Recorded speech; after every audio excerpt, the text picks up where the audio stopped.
crazy, battle rap crazy, crazy, battle rap crazy, crazy, battle rap crazy, crazy, battle rap crazy, crazy, battle rap crazy, crazy, battle rap crazy, crazy, battle rap crazy. Niggas wake up wanna hate, I'm crazy every day. Can't get rid of me, they wanna flag my page.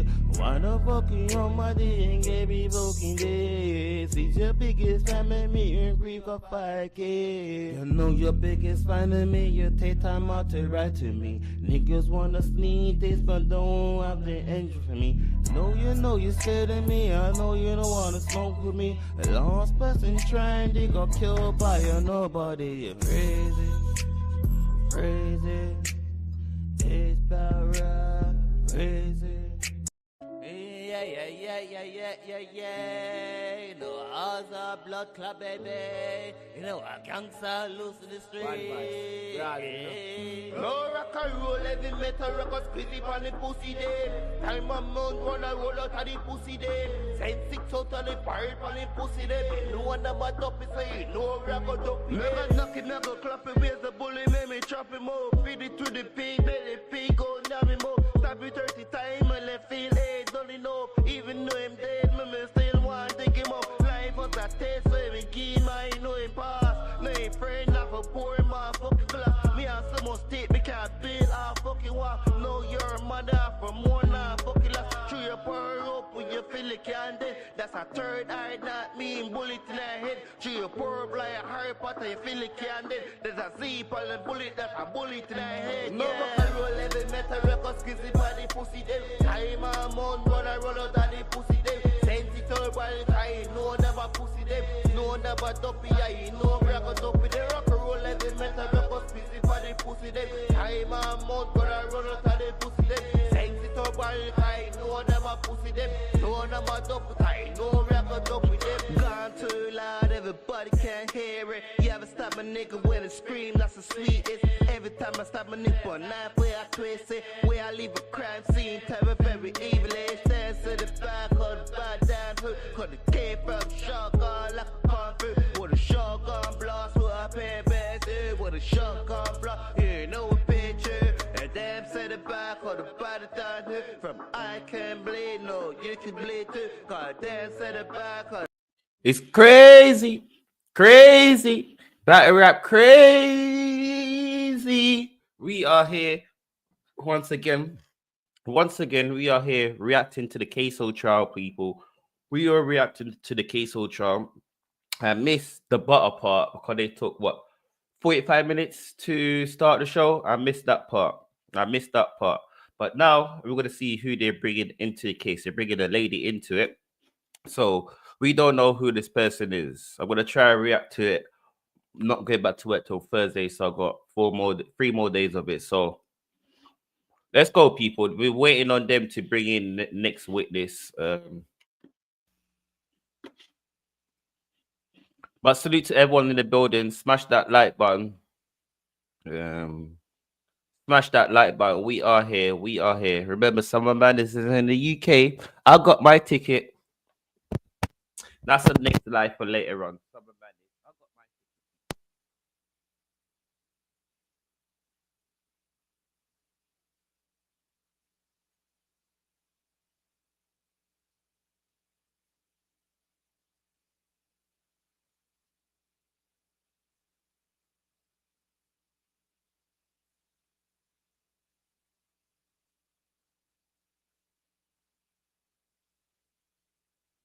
To continue with our duty at hand.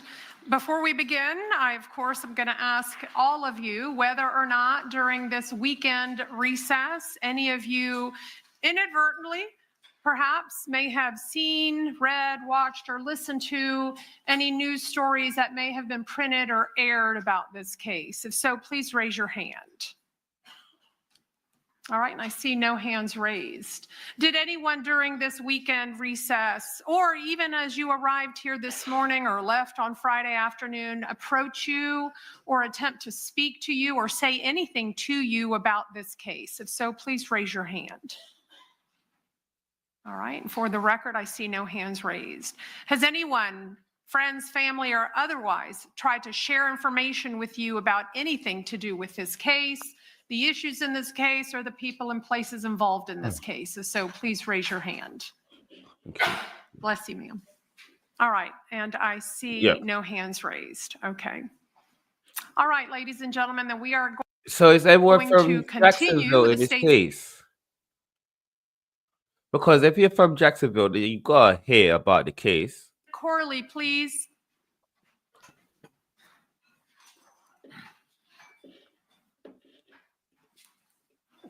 Let me see. So, because my audio sounds a bit low. Okay.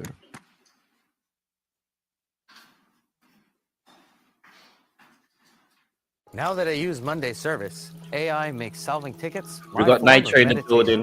Monday Service is a ticketing platform that helps us manage and automate our entire service operations with. I'm thinking, what was going on?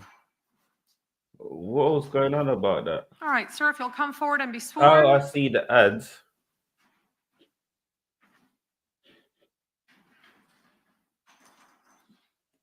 Who's the Carmelo Anthony case? What's the Carmelo Anthony? See, I'm only catching up on this case because I know what was going on in the Jacksonville case. Literally, I want to see the people that are snitching on him, because technically, his dad had more to do in this than what's going on. Daytona Beach. How long have you worked with the FBI? Since 2011. And what is your current position?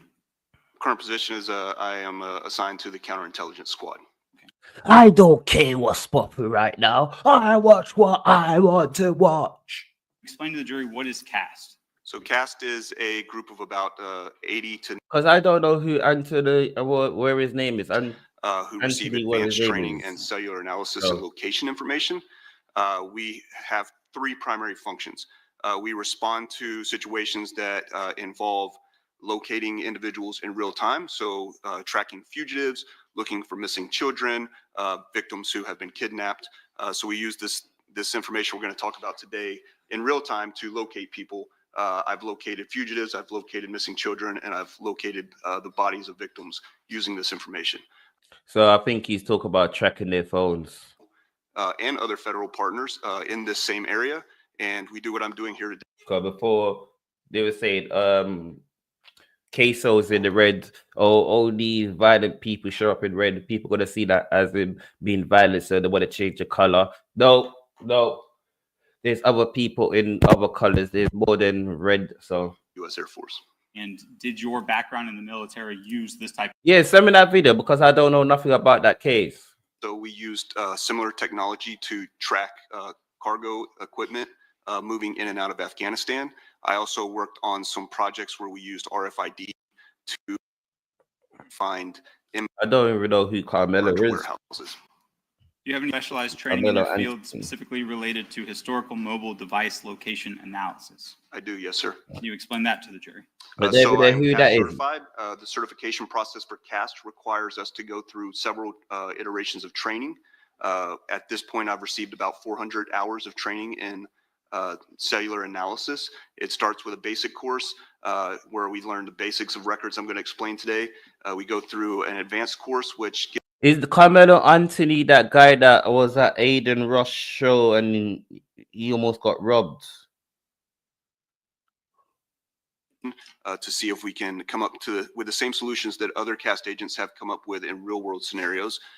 If you progress through those, you're selected for a CAST certification. Oh, Carmelo Anthony is that kid. Okay.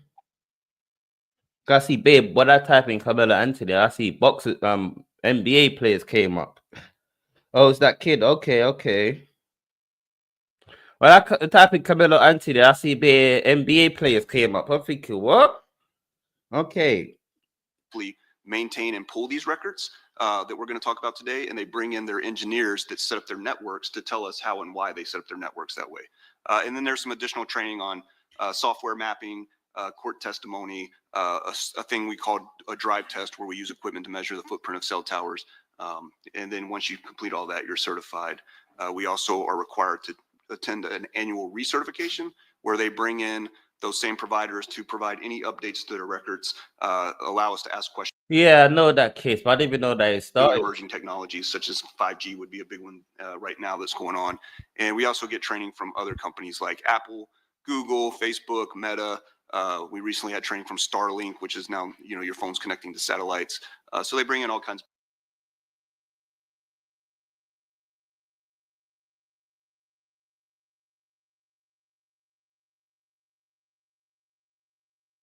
with location information. more than 100 cases. And approximately how many times have you testified in court related to this work? 21 times. Where all have you testified? I've testified in this district in Jacksonville and Clay County. I've testified in Volusia County. I've testified in federal court in Fort Myers and Tampa, also Pensacola. I've testified in Knoxville, Tennessee, and Savannah, Georgia. And have you been accepted as an expert in interpreting this type of data?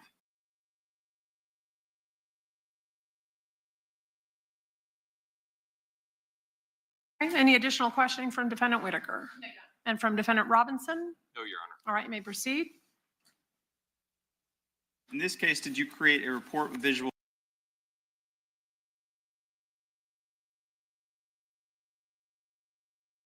It's been marked, states 10M. Can you take a moment to review that?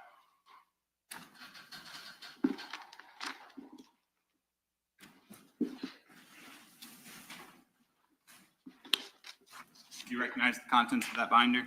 Yes, it's my report. All right, sign the state remove with the marked 10M. States 246.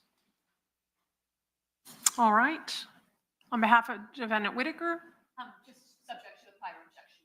Understood. On behalf of Mr. Robinson? Same, Your Honor, subject to previous motions and objections. All right. And subject to those motions and objections, states 10M will be marked into evidence as states number 246. On that published? Yes. Agent Coyle, do you see the screen in front of you? I do, yes, sir. Yes, sir. All right. That's correct. Starting on page 3, can you explain to the jury how a cell phone generally works?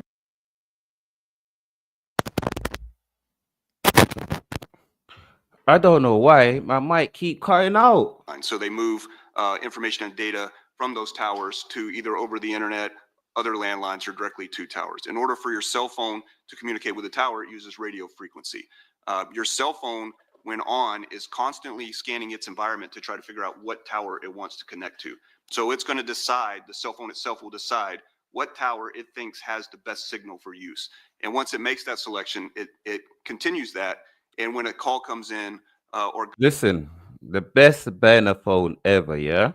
But it is constantly scanning the environment. So if you get up and move, you change directions, you leave the courtroom, it will then decide that if there's another tower that it thinks better is at that point. So it will make the switches. So it's constantly scanning to make those connections.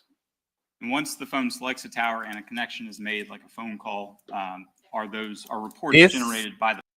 It's the best banner phone ever.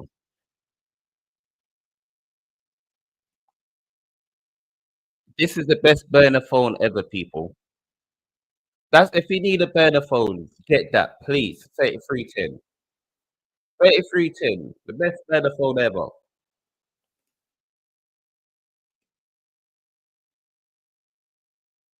Configuration, think if you see it out on the interstate.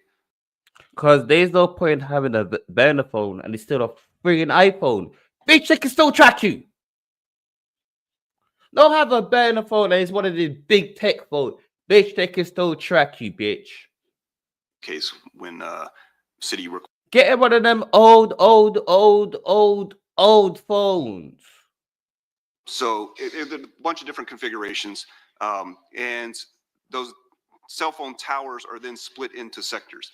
There are several configurations. You can have a 6-sided tower. You can have an omnidirectional tower which covers 360 degrees. But by far the most common configuration of all cell towers in the United States is a when you going riding out, when you go riding on the ups, leave your phone at home, please. Leave your phone at home. big area. The phone companies provide us. iPhone shows every location. iPhone, Galaxy, these new Nokias, every new phone shows your location. Center of that sector. So now we know. Do you know that all of these phones take a picture every 5 seconds, but you don't see it because it's infrared? Location area of a device when it connects to the tower. Can you say how much of a geographic area each tower will cover? Listen, people, they can't do crime no more. Furious murder. It was on 4K. It was like a movie. This murder was like a movie, but Furious murder was like a movie. Guess what? A fucking car captured it. A car. 4K. And in an urban area like Jacksonville, it's going to range somewhere in between there. You said earlier that the phone is the one selecting the tower. Does it always select the closest tower? Not always. It's going to select the tower that it sees as having the best signal. Sooner or later, you can't even ride out in none of these cars. Why? If you're riding out a Tesla, that location is everywhere. That location is everywhere. Imagine you riding out in a Tesla. Yeah, it's bulletproof. But, bitch, if you go ride out in that Tesla, that location is there. Brick wall behind me and a window in front of me, it might select the tower that's 5 miles in front of me versus the tower that's 2 miles behind me. Cell phone towers, are they like GPS records where they can put somebody in a particular point? All the way to the house. There's too much cameras now. There's too much cameras out. You know what's so crazy about it is, yeah? People get away with it. People get away with it. But you know why they don't get away with it? They talk too much. They do not historical GPS records. Ksoo was terrorizing baby's mom. Ksoo was terrorizing baby's mom. Ksoo had a video when baby mom was going on a march trying to stop crime. Oh, his mom is going out. March. They be terrorizing people. He's facing true north or zero azimuth, and it's illustrated on a map. You know what's so crazy is, yeah? These people are so silly. They riding out. They don't have the mask on. Yeah. But when you get to the scene, that's where you want to put on your mask. Bitch, they've seen your face before you when you jump to the car without no mask. Of course they see your face. All they gotta do is follow the car. Okay, that's you jump to the car. Like, what's the point of wearing masks? You're not gonna wear it when you need to wear it. What's the point? Everyone is wearing these ski masks and not wearing it when they need to wear it. But it could be somewhere out. Everyone's got that is correct. Gloves on, but there was no gloves in this scene. Everyone had fingerprints on the gun. One tower, it could be 30 on another tower. So it's whatever. You know what's so crazy? The two people that snitching, they've been snitching before. They've been snitching before because Blue and Butter, imagine Butter, the same, that Butter name is ruined. You can't, if your name Butter, yeah, you're snitch. I'm sorry, yeah? Butter name is ruined, yeah? But they was on a murder before. And guess who suddenly came out? Blue and Butter. Why? Because they were snitching. The direction and then the associated number with that call. And then in some of the boxes, you may get a number like a 3. All right, listen. In the UK, yeah, there's so much cameras. It's unbelievable. It's unbelievable. But the cameras are shit. All right. There's so much cameras. There's no cameras. They know where it is. It's people breaking into houses. That's why most of these murders that's getting caught, there's no cameras on the street. But there's doorbell cameras. It's the doorbell cameras on people protecting their house. Sometimes you're getting caught. Records, which include the tower and sector used. I need a CCTV ain't doing shit no more. I'm being honest. CCTV cameras ain't doing shit no more. Why? It's doorbell cameras that's catching things. The dash cam that's catching things. Yeah. And what other camera? What other dash cam, doorbell camera, and the house camera? What's his name? More free murder. A dash cam A dash cam. No, when I testify as a CAST agent, I am not. So I'm an agent that investigates my own crimes, but I don't, not my crimes that have been committed. No, in this case, I am only here to advise on the cellular records. So the dates, the times, the phone numbers that are given. Because you know why CCTV camera don't work? Bitch, you ain't gonna be dumb enough to shoot someone underneath the CCTV. Some of them are. To the federal government where their towers are located. Yes. And when you're creating a map, so in this case, this homicide happened in 2020 or in 2025, are you using the tower records from 2020 to perform your map? Yes, I use the tower records that are most closely related to the event that happened.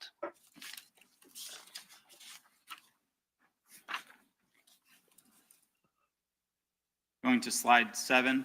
Can you explain to the jury what timing advance is? Sure. Timing advance is an engineering term What which refers to the distance or the time that it takes for a signal to travel from the cell phone to the, or I'm sorry, from the tower to the device and then back to the tower. Based on the time measurement of that event, the network then calculates an estimated distance of where that is. Timing. Oh. Sorry, kind of like how echolocation works for a bat. Similar. And why does timing advance exist? What is the purpose of it? So timing advance is necessary in order to make the system work. So I like to point out, it's like if we all got up and ran out that door, right? You know which murder case the people them are cooked? The Fulia case. The Fulia case. Okay, you know what they're gonna bring up in the Fulia case? He was stalking them in the spaces. He was. Because Fulia was in the spaces the whole build up to his demise. He was. Everything was on show. When he was doing it in the spaces, showing where he dropping his flyer. What? Really? Okay. He's gonna be a game over, like Young and A say. Really? Your device when it's necessary. And this is separate than somebody making a phone call where there's an indication in the record. Correct. Timing advance is a network initiated event. So these measurements are happening whether you're using your device or not. So as long as your device is on, the network can take timing advance measurements from your device. So it takes it at frequencies. It's set up differently for different market areas and according to what your phone's doing. So if it's taken 10 measurements of your phone in the exact same location, the network's going to say, quit measuring that. It's a waste of time. That phone hasn't moved. And it'll pick back up measurements again when it detects that your phone's in a different location. We've used the word band. Is that what reflective here of this kind of red shape here? Correct. That band represents the known distance of timing advance bands, which is 76 meters for 4G technology. Okay, so the distance between the sides of the band are 76 meters? Correct. Well, I'm sorry, 78 meters. Will a phone always be inside of the band? The majority of the time, the phone will fall within the band. There are instances where that signal can be bounced, which causes even a millisecond of a delay will then increase. He's not a good train snitch. The other guy, he was like with the bounce, with delay, and would be talking over there. He's got his head on one side too much. Fraction of a second. Yeah. Add distance calculations. They ain't trained this guy right. The government ain't trained this guy right. Of the actual distance put in the records. So in the instance where there's that kind of interference you just described, somebody would be slightly inside by a band. It could, yes. And so the difference would be like standing on the front steps of the courthouse versus being inside of a courtroom. There could be some interference by the radio frequency. Correct. So, I mean, a difference in talking through it mathematically. Hats off to Kale, buddy, Bobby, David, why Richard. is this happening like that? Huh? When the party gets the first too time I've much, ever seen this. rein it in. It's the first time I've ever seen that. Like ads like this.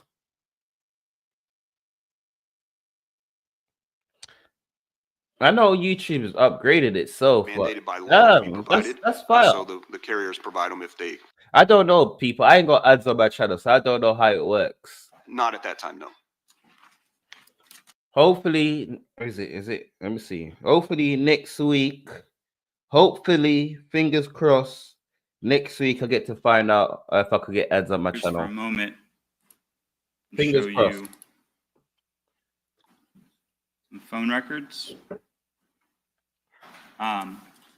One of the phone numbers that was provided to you, 904-485-7529, there was no mappable data for that phone for this time period. Correct.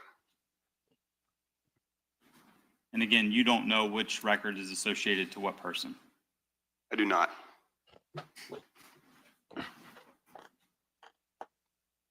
Referencing 904-704-1595 as an example, and that states 232. So when you receive and when the jury receives these records, do they include with them what's called a records key? They do.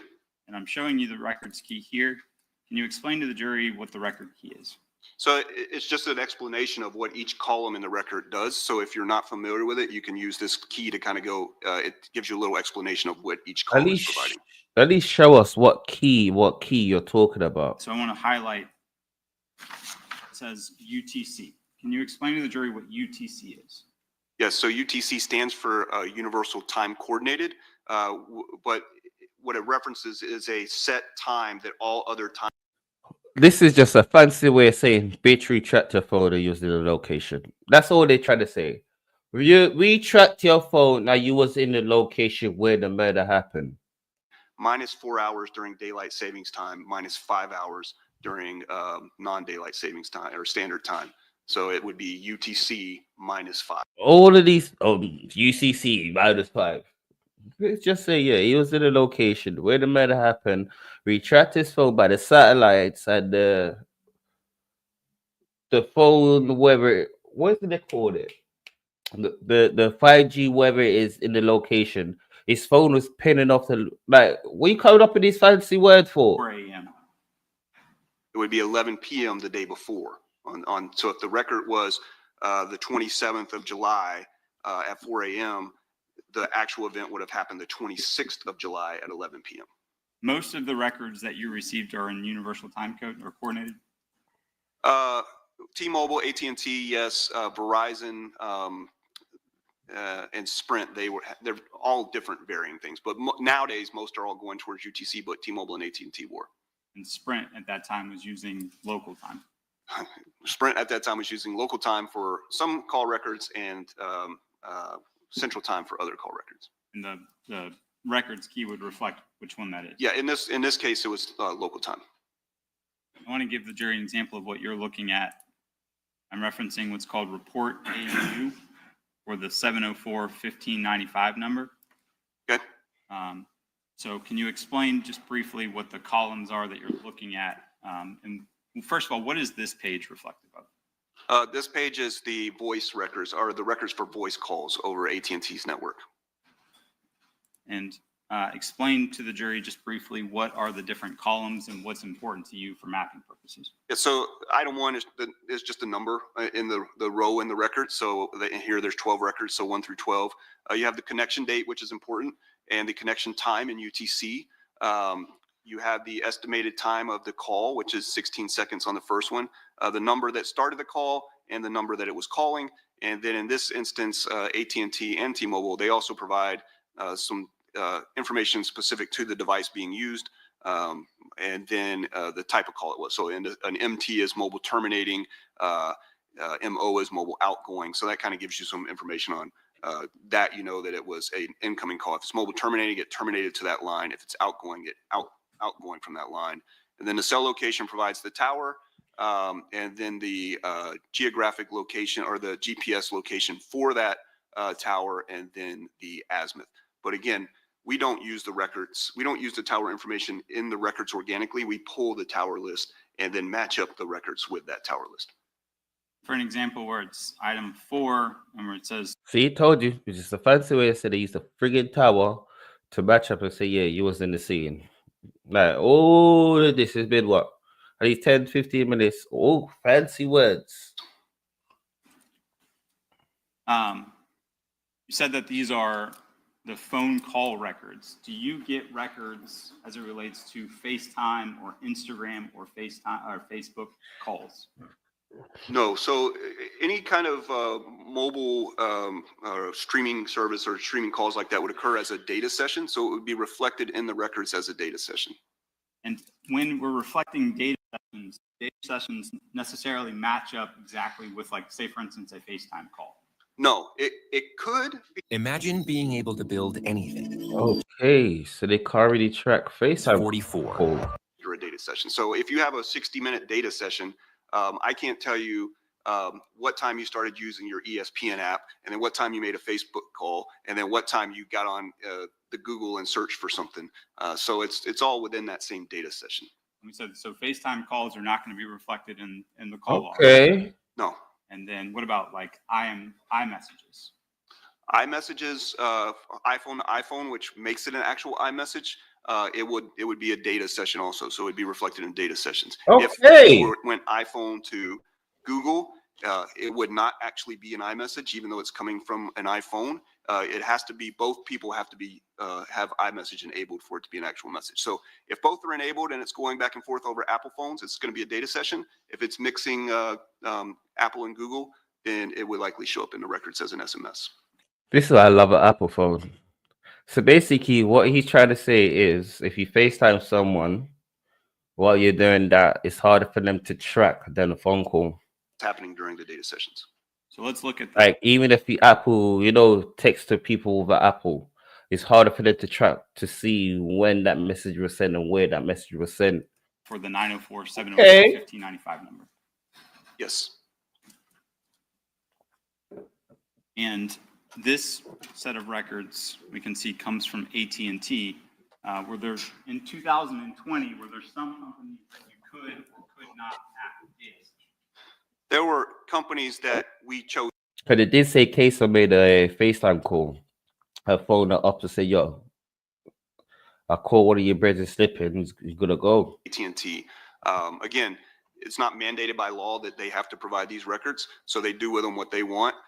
They had some inconsistencies that we weren't comfortable with, so as CAST, we chose not to map AT&T records. Okay. So even though AT&T records were 95 to 98% reliable, CAST said that's not good enough for you all. Right. There were certain anomalies that we knew existed, and we did not want to take the chance that we were looking at one of those anomalies and not knowing. They have since fixed that, so we know what kind of records we're looking at and which ones may contain those anomalies. So we do now, but we didn't then. What about T-Mobile? Could you map data sessions for T-Mobile in 2020? T-Mobile, yes. Under certain circumstances, we look at it as the totality of events. So you look at the actual records themselves, and if it meets criteria, then yes, we will map it.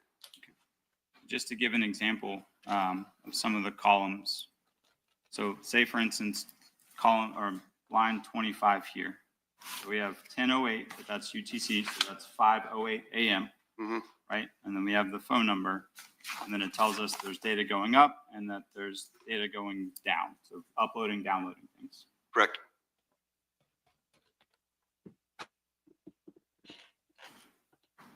I want to jump down a little bit to lines 42 and 43. So do you see line 42 there? Yes. So this is on January the 15th, 2020. And that's about 7:11 a.m. 7:11:09. It would be exactly 5 hours before. And we can see there's data sessions going data up and down. Correct. Right. And then the next entry at line 43, we have at 18:10:44. So if I subtract 5 hours, that's 13:10, so about 1 p.m. 1:10:44. Correct. And we have bytes up and bytes down. Correct. Between those two times of 7:11:09 and 1:10:44 on the phone number 904-704-1595, there are no data sessions at all. Correct. What is that indicative of to you? When you're using a phone that's dependent on a smartphone that's dependent on data connections, the most logical answer is the phone's off. And this is an iPhone? Correct. All right. I want to go back to the PowerPoint now.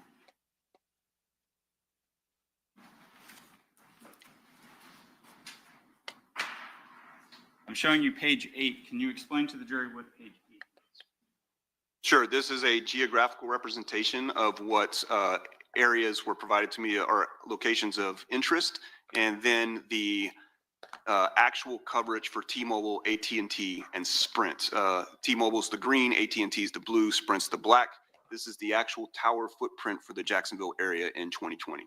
Okay. And just as an example, so here, there's a green dot. That's a T-Mobile tower, right? Yes. So even if I am like right next to the tower, but I am a Sprint customer, would I interact with that tower? No. So I can only interact with the tower that services my phone. Correct. Okay. Well, I'll caveat that there are certain rules for roaming. I mean, if you're old enough to remember when you roamed on a network, but nowadays the coverages are so wide that networks don't want you operating on other networks because you have to provide money. So I never knew that. I don't know if that's the same in the UK. I don't know if that's the same in the UK, but I never knew that. Okay. You explain to the jury what we see on page 9. This is the first slide of actual analysis of the device. So this shows the telephone ending in 3684 and 4911 on July 15th, 2020, between 4:42 a.m. and 5:26 a.m. So what it... No, I just want to take this as a moment. So you have these colors. So are all of these in that color from the 624, 3684, those are the records that come from that particular phone? Yes.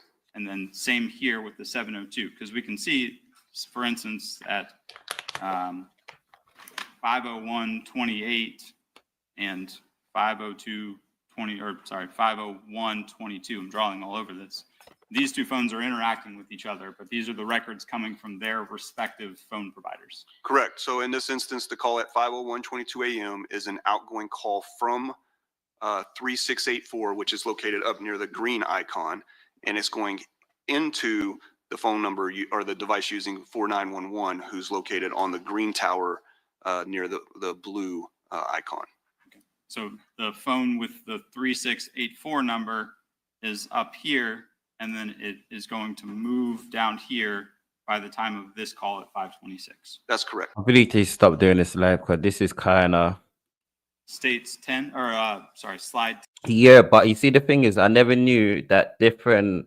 I know, let's say if you're T-Mobile, I never knew that T-Mobile got their own streaming line that other network can't use. Like you said, if you're a T-Mobile and you're the weather network, like say Virgin Weather Network, and you're using in that area, and it's not that, you won't pin. So they won't know you're in that area just because it's not the same streaming, whatever it is, like you said. And was not provided in the records.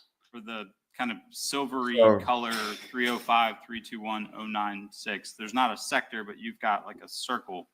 Can you explain that to the jury? Sure. So I know it hit off of that tower, but I can't tell you which sector. So again, it's a broader geographic area where that phone could be located. It could be anywhere off that tower, which covers 360 degrees. So since we don't know the sector, I represent it as 360 because that's all I can tell you is it was on that tower. The same general rules from before. You're not saying somebody's inside the shaded area. You're just saying they're interacting with that tower. Nope. That's just to show you the orientation of the tower. Page 11. We talked a little bit about it earlier. So here we've got an instance where there are two different sectors being interacted with. Correct. And you had explained with my poor example that where you use the 3 numbers, that represents the azimuth. Can you emphasize that for the jury here? Yep. So if you go back to the initial illustration, think of it as a compass with 360 degrees. So in this case, the sector here points at 165 degrees on that compass, and the sector here points at 285 degrees. And so at 8:30 to 9:30, the number 624-3684, as well as 478-491-2831 are interacting with the towers located in this part of town. Correct. The only thing with this is You told they interacted with the tower, but you can't really pinpoint their location. Explain again to the jury the timing advance records here. Again, so we now have the tower, the sector, and an estimated distance from the tower. So instead of having the entire area of that sector, we can narrow down further that it was. He's not a good train snitch. The last guy was a good train snitch. You could tell he's been there a long time. I can't remember, what did he do? Oh, And last guy was the trying to do the 3D printing. He was, and every 3 seconds, this guy's shit. This guy's shit. He forgot that he need to every 3 seconds. Opposing and going in opposite directions, but then they seem to meet here. Does that mean anything to you? Yes. So the fact that those bands occur so closely in time, one's at 10:24:0 and one's at 10:24:24, so only 24 seconds apart, means that the phone or the device is likely somewhere on the edge of those two towers. And we're able to narrow. He's shit. Likely in this area as opposed to. Look, the other guy, they're looking down there. They all got it planned out. Here in 24 seconds. So you're going to be somewhere very close to where the towers intersect. And you're also going to be somewhere where you can logically get from one point to. Daylo is going to cook him. Daylo is going to cook him. Just wait for the cooking, people. Page 13. So the 478-305-9583 has now moved from up here down here. That's correct. And then kind of walking through it, the 803 number is also moving kind of generally down. Yes. And then you have the 624-3684 is remaining up here the entire time. That's correct. And then you've got timing advance bands again. Can you explain those again? Again, that's going to give you, so in this case at 11:39 and 11:50, I'm sorry, there's events on these timing advance bands. And at 11:30, there's events on this timing advance band. So instead of saying it's off this tower, this sector, but instead of saying it's somewhere here, we know it's more generally in closer to the timing advance bands.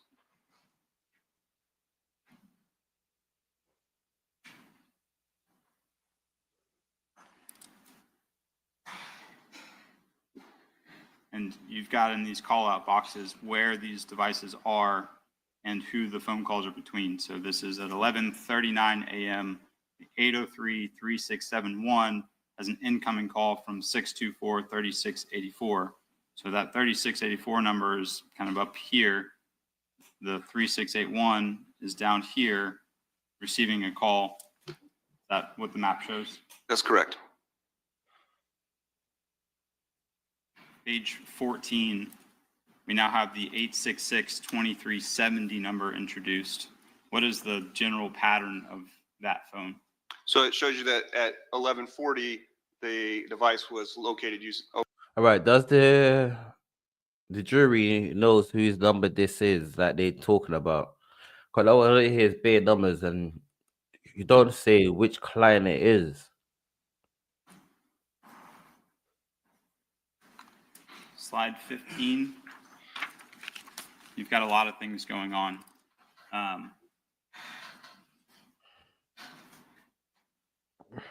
We've got the 624-3684 is calling the 478-2831. So that number is now down here, the 478-2831 number. That's correct. And the 624 number is remaining kind of generally up here the entire time. Correct. The 866-2370 number is now here in this area. Correct. And then the green 803-3671 number is also down here in this area here. That's correct. And we've got a timing advance record again for that green phone because it's only that 803-3671 that you get the timing advance, right? That's correct. So while it's hitting off of this tower, it is Damn, if I was in a jury, I'd be falling asleep. Oh, yeah. Right. Bitch.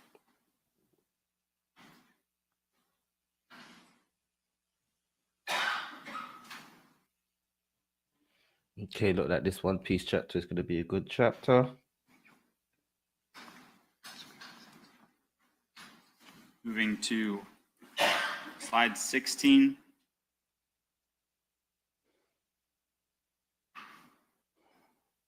The 624 number, again, still up in this general area. Yes. Now the 478 number is back up in this general area. That's correct. At 1240.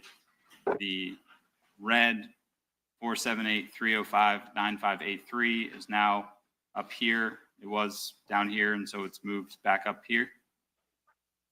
Correct.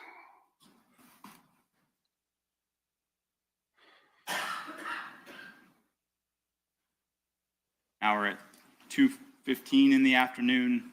The 866-2370 number has now moved up to the north side. At 2:16, yes. Slide 18. Now we've got a bunch of things going on again. So you see, you're that boring. It hit only hit. 3671 Judge, also actually support a judge on the north side. Correct. We've got our 702-918-4911 and our red 704-1595 number is now back on, and it's also on the north side. Yes. And then we've got our 624-3836. Damn, you can hear the people moving their chairs around. That's how shitty this guy is. All right. Finally, you were asked to map this 904-240-5517 number. Yes. At any point during the relevant time periods between 8 a.m. and 5 p.m., was it ever in the area of the homicide? It did not connect to any towers in that area. If I can have a moment, Your Honor. Yes.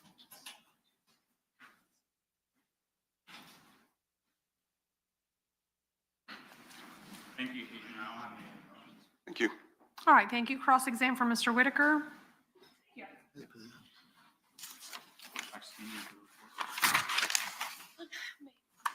I'll leave it.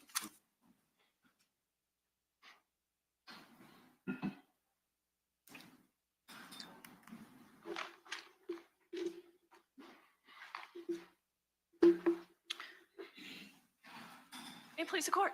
Yes. Good morning, Agent Corley. How are you doing? Good morning, ma'am. Good. You used the word approximate location. Let's go. because Kick you us off can only now. tell that the device Kick us off. is in the serviceable area of a That is cell tower, correct. correct? Yes, ma'am. And Let's go, Judge. as we Let's see go, by- whoever it is, defense. Kick us off. We'll start with page 19 of your report, sir. Actually, What lawyer is this one? I can't remember what lawyer this one.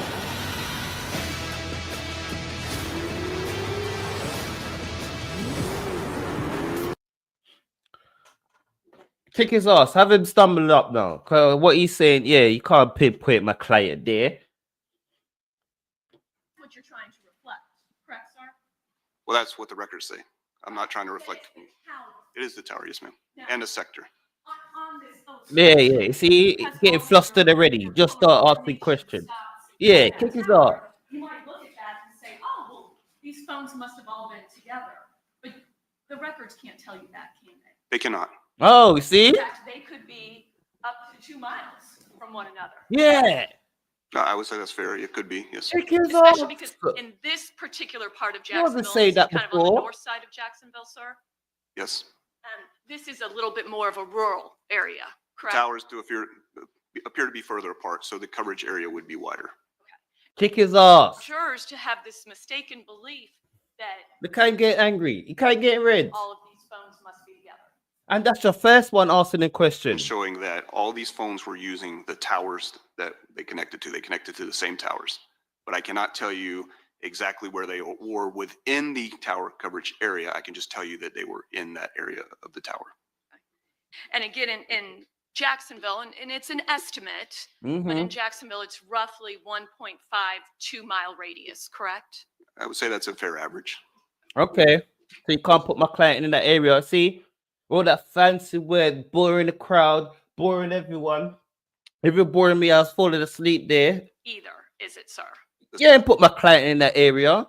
Absolute in which way? Well, You mean the degrees? at the end of the day, all of these records and all of these towers, they are actually physically erected and monitored by the cell phone companies, correct? I don't know about monitored. They're recorded Okay. and logged, yes. The records are maintained. Yes, ma'am. And these are for-profit companies, correct? They are. Yes, ma'am. Their priority is full coverage, correct? That is correct. They don't want dropped calls, correct? They do not. And so, as you've explained, cell phones are designed and their technology allows the phone to decide, hey, how can I connect the fastest and best, correct? The phone identifies the clearest signal. The phone decides the clearest signal from the tower.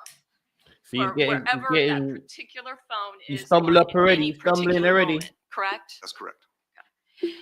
And because cell phone companies are in the business of, I just live in Ksoo's lawyer. their towers are going to purposely overlap, correct? There is a small overlap between sectors on towers, yes.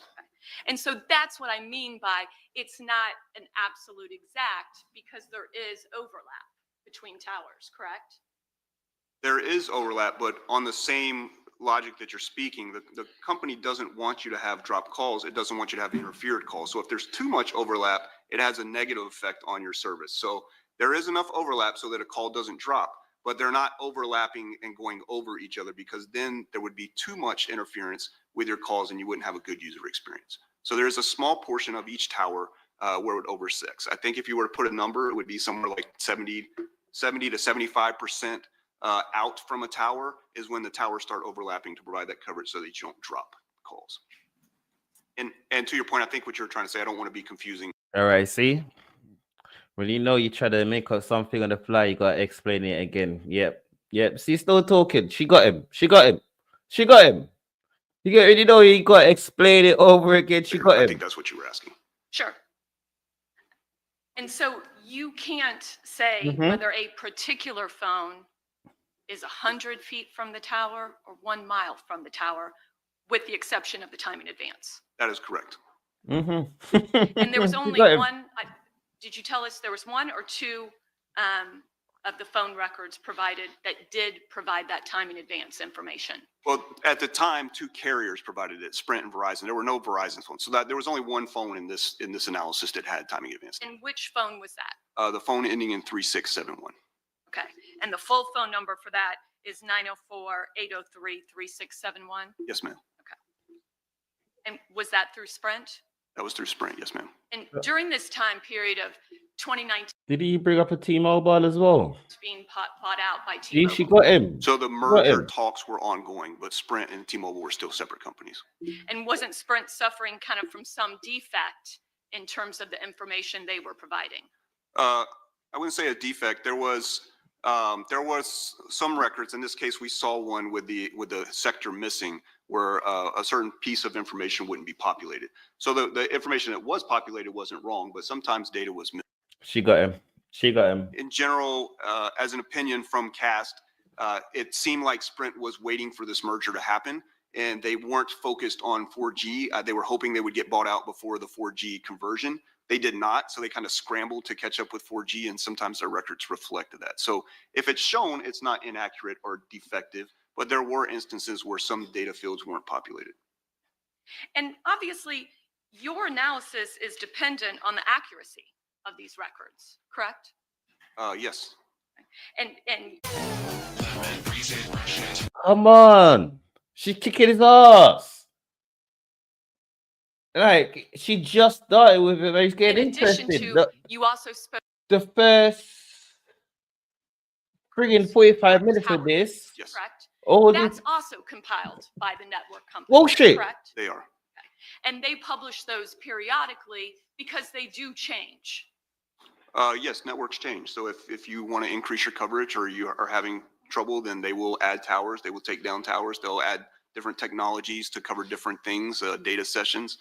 So when those change, the tower records have to be updated to reflect those changes. And I think you mentioned that's one of the reasons you go out of your way not to use the tower records that are provided with the call detail records. You go get the tower records separate to ensure for the dates you're concerned about, you're using the correct tower list, right? Yes, so there are instances when the tower list is organically in the records. In rare cases, generally when the crime occurred a while ago. So if I call in 2022 and ask for records from 2020, if they don't pull them correctly, which we've seen, it's not they might pull the 2022 records for the towers along with the 2020 records for the call details. So we just make sure that we have the right tower list. She got him. Is she done? And I think you've explained that your analysis cannot give a precise location like a GPS coordinate. That's correct. You I had know they're gonna say mentioned that. back when Mr. Atkinson was showing you some detailed, and forgive me, I have forgotten, I guess it was data entry or data session. Data sessions, yes, ma'am. Data sessions. He was showing you some records for that. And you said that at that time, AT&T, you all felt, I guess, as an organization, that their records could not be relied on? The records were reliable, but there were some known inconsistencies. Because of those known inconsistencies, we did not use them. Okay. Because it appeared on those records, like within the column, there actually were latitude and longitude listed. There were, yes, there were. Okay. And there were towers connected. Yep. Because of those anomalies, you never plotted those. We didn't use AT&T records at that time. Okay. So even though you had GPS coordinates that were supposedly associated with that data session, that's not reflected in any of your analysis or report. We didn't map those on them. Okay. She got him. She got him. And again, the timing advance records, and these are separate than the call detail records and the tower list records we've spoken about, that you are also dependent on the accuracy from the particular cellular company, correct? Yes, we are relying on the records being accurately depicted from the carrier, yes. And the whole purpose, the reason timing advance exists from an engineering standpoint from these carriers is, again, for their promoting their business of not dropped calls and coverage and such, correct? That's correct.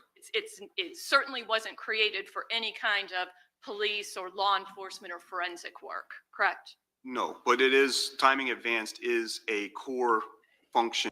That's the thing when they start using these phone data. With the phone data, and it goes with this.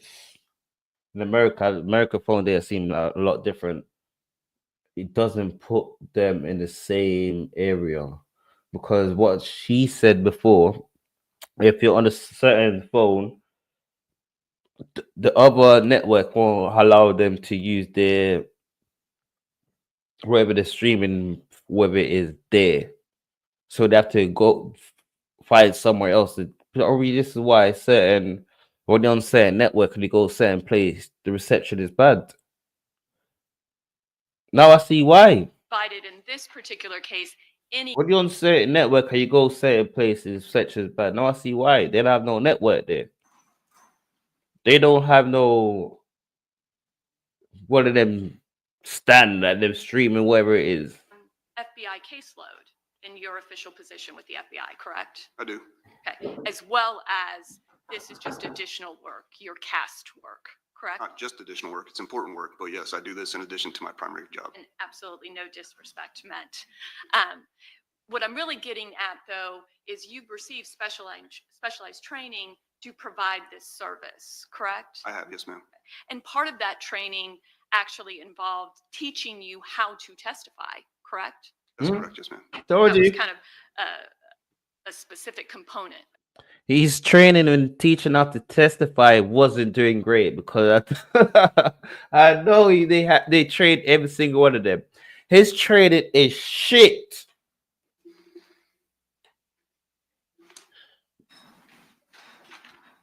He's going back into trading. He's going back into trading. He's not And you doing mentioned, that. sir, that in most cases, you do not know the details of the particular investigation when you're doing your cast type. He's not doing that. Correct? That's correct. Some information is provided. Sometimes in the request, they'll say this is the crime scene. But from our standpoint, I have a lot of cases going on. I can't keep up with what is important. The detectives tell me. It's looking one side too much. Pause if it's needed. Look, you see? I provide them the analysis of what's relevant. What call events happen.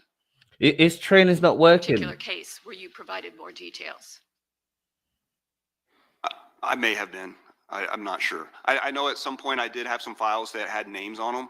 So I assume at some point there must have been something associating phone numbers. But again, I don't rely on any of that information in my analysis.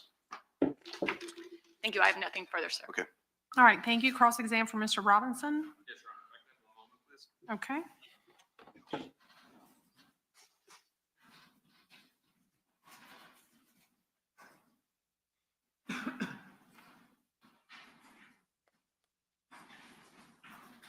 I think it's probably Ksoo's lawyer. Agent, good morning. How are you? Good, sir. How are you? Okay, let's go. Let's go with the next To be topic. brief, it's easier for me because I'm the last to go. So in general, your testimony, what you're telling these juries is Let's that go, Ksoo you lawyer. can't say an exact location for the handsets, correct? I cannot. No, that's All right. In a nutshell, it could be in that location. the locations provided are the serviceable area of a tower. But and you've testified how you can get kicked from one sector to another, that they could also not be within that area, correct? That's fine. I'm sorry. Can you repeat it one more? All right, yeah, let's jump into it a little bit more. You talked about the cell sites, and let's use these monitors as an example. Okay. Jacksonville. So we have one cell site, one cell site. Yes, sir. Now each one is a tower, is an antenna, and normally they have 3 sectors each, correct? Correct. Broken up like a peace symbol. Correct. All right. Now there may be some redundancy where the connectivity, it overlaps, right? That is accurate. Yes, sir. And that makes sure that we can always have cell phone connection, right? Yes. All right. Now, if that tower's down, like Mr. Cooper, he's here with his phone, he's going to be on the southeast sector or in that area. But that antenna, that cell site, it's down. It's getting maintenance. It's broken. It's overloaded. Those are all reasons why I could kick to another one, right? No. If you mentioned like 4 different reasons, so some are accurate, some are not. But if a tower is down and I think they should have used certain like company, certain other company cannot use their cell phone tower. Certain companies cannot use other companies' cell phone tower, so you can't accurately put my client there. overloaded, so it's still going to attempt to connect to that tower. It doesn't have the logic to say that tower's busy, I'm going to go to this tower over here. So it either connects or it doesn't connect. Are you telling us our smartphones aren't smart? I'm telling you that they don't have that capability. The networks themselves handle overload, and the examples of something being overloaded, again, these are multi-billion-dollar companies. They're not losing customers because they don't want to put up a $200,000 antenna. So I don't want to lose these juries right now on the point that we were trying to hammer home, which is just, and perhaps we can agree on this, that the records, that doesn't definitively show that the handset was in that area. They could be in another area just connecting to that tower, to that sector, correct? no, the handset has to be in a tower in the sector that it connects to. It can't be in another sector and connect to the usable area of another tower. All right. So Going the wrong way, Ksoo let's go to the lawyer. next topic with respect to the handset. We can agree to disagree with respect to the sectors, but you can't say from what you have who has the handset, right? No, sir. My phone's on council table. If Ms. Kawas, co-counsel, makes a phone call right now, that's not me doing it. We can agree on that. Yes, sir. Absolutely. And you, as the FBI agent, Okay. as the expert, you have no information on who had each handset on that day. They tried to say it was everything was on butter. You were provided records for a phone number ending in 1595, correct? Yes, sir. That phone number, and I'll refer to it as Mr. Robinson's phone. Okay. You can't place that anywhere in the vicinity of Merrill Road around 11 o'clock in the morning on January 15th, correct? I mean, we would have to go back through the slides to go through a specific thing. Are you asking me on January, let me make sure I'm clear on it. January 15th at 11 o'clock, I don't know where that phone was. Yes. I only know where the phone was on the times that I depicted on the maps. So if we want to go back through it, I can answer that question. But if it wasn't on the map and you're aware of that, then I'm not saying that I could tell you. If it wasn't on the map, I don't know. I'm going to come back to that question. And I'm going I can't remember you saying nothing about 11:15. But I mean, it was like from 1 o'clock. examination why there was no events for the 1-5 Because you was mambling so much. that it's consistent with the phone being off. Oh, that's correct. If that was in that time period, then yes, the phone would be off. I couldn't tell you where it was at. You don't know the reasons why it would be off, right? I don't know, sir. Could have died? Any number of reasons that a phone goes off, yes, I don't know. Could have lost connection? Yes, sir. Could have been out of range? It could have been off the network, so it would have to be in a very rural area, but yes, possible. Now, you talked about the anomalies, the errors with AT&T records, correct? The anomalies, yes. And the 1595 number, Mr. Robinson's phone was an AT&T serviced phone, correct? It was. All right. Now, I'm going to have you go back through it. For the data events that you have for 1595, can you take a look and once you're refreshed? Oh, I'm sorry. At least we find out what number case the number was. An AT&T phone, is it? You want to look at the records? I do. See? Got him. I don't know if I could have one moment. All right.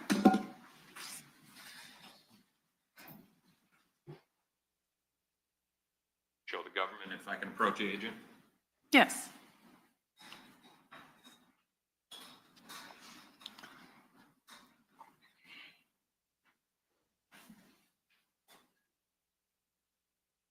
See the CDRs or the subscriber info? Nope, that's fine. Okay. Yep. Did that help your memory? Yes, sir. Or AT&T, right? Yes, During the time frame when there was these anomalies, correct? that's correct. Now, Mm. asking the question again, and please take a look through your slides if need be. Do you place Was that the company that is saying was hoping that it was getting sold off, but it didn't get sold off, but they had to get 4G towers? I'm not sure where Merrill Road is without seeing it on the map. I can't move the map. so? Or I can get the binder if you have the binder. Yeah, let's do that. Your Honor, if I can approach again. Yes. It's looking upset. Is your thing? Is your records? Are you don't know about your records? They're always doing this. That is the last guy with the. I don't know. It doesn't say that. I know he's getting angry. Oh, it says no, bitch. Tell us what it say. State, can you change the page to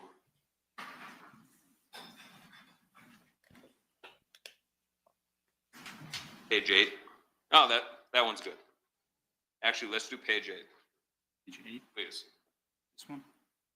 All right. So you plotted it in red. Yes, sir. All right. Could you do me a favor? Draw a circle around the red. What we're talking about, the Merrill Road location.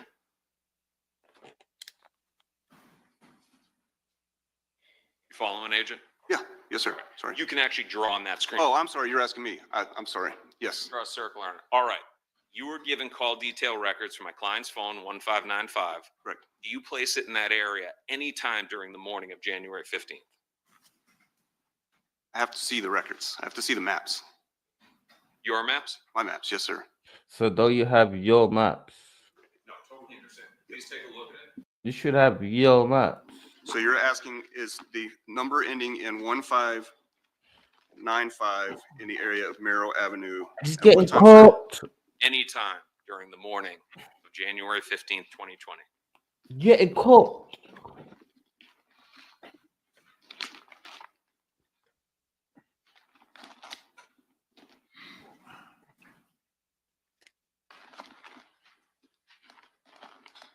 Because before we you was asking so much question, you never. Oh, I have to go back to it. Oh, I have to go back to it. No.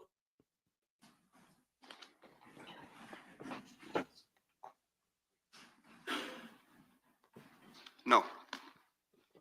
So just to be clear that we're on the right question, I asked you if you can plot the 1595 phone number, my client's cell phone, anywhere in the vicinity of Merrill Road the morning of January 15th, 2020? Got him. You just said no. We got to look into it again. Like, go on. See, got him. Got him. Got him. Got him. See? Got him. Just say no. The only event that I see mapped for 1595 is a phone call at 3:03 p.m. It's not near Merrill Road. All right. Now we're going to come back to 1595. Okay. But what you're telling me is that at 3 o'clock, it's nowhere near Merrill Road. Sorry, is that not the number you asked me about? 1595? It is. Okay. Yes. I just want to be clear. I'm sorry. Mm-hmm. Yes, Well, that is the mappable event I have for 1595. It's at 3:03, and it does not appear to be, or it is not near Merrill Road. All right. Now I want you to hold on to that because I'm going to come back to it. Okay. But right now, I just want to talk about not your experience, but you as a cell phone expert, as the FBI agent. Okay. If I have my iPhone here, if I were to make an Instagram phone call, can you explain to the jury how I'd have to be communicating with a tower to do that? Through a data session. Correct. So if I were to, right now, if I were to make an Instagram phone call, it would connect to one of the cell sites, one of the towers. Correct. And we would see that data event reflected on my cell phone records, correct? No, you wouldn't see a specific event. So if you called at 12:05 p.m., there may be a data session that lines up with that call at 12:05. But there also could be a data session that started 30 minutes prior that is a 60-minute data session. Lots of different events, including your Instagram call, could happen through that data session that's already initiated. So there's no way to parse out exact things on data sessions. And even if it happened at the exact same time that an Instagram call showed on a phone log, we wouldn't testify that that's an Instagram call because we don't know what's happening in the data session. It very likely would be, but I wouldn't testify to that. If there were an Instagram call. Yes. It's the same thing with the FaceTime. With the FaceTime, Instagram call, all comes on the data. They can't really track it and find the location for it. So that's good. If you're like cell phone calls, yeah, they could track it, but Instagram calls and all of that, they can't really track that. Data sessions. Now, we're not talking about mapping. We're just talking about locating them within the records. Were you asked to do that? I mean, I reviewed some data sessions. I did it on the stand during the direct examination. So I've looked at the data sessions, but I didn't particularly, my job is to provide location analysis with the CDRs. Right. So I don't know if I did or not. So you would not be testifying at all that there was a data session at around 11 a.m. for my client's 1595 phone number where he's making an Instagram call? No, I'm not testifying to that. In fact, if it's the same one we looked at where there was a 5-hour period, which I think it was, then there was no data session in the records. All right. So that would reflect that somebody was not making any Instagram calls during that time period, specifically around 11 a.m.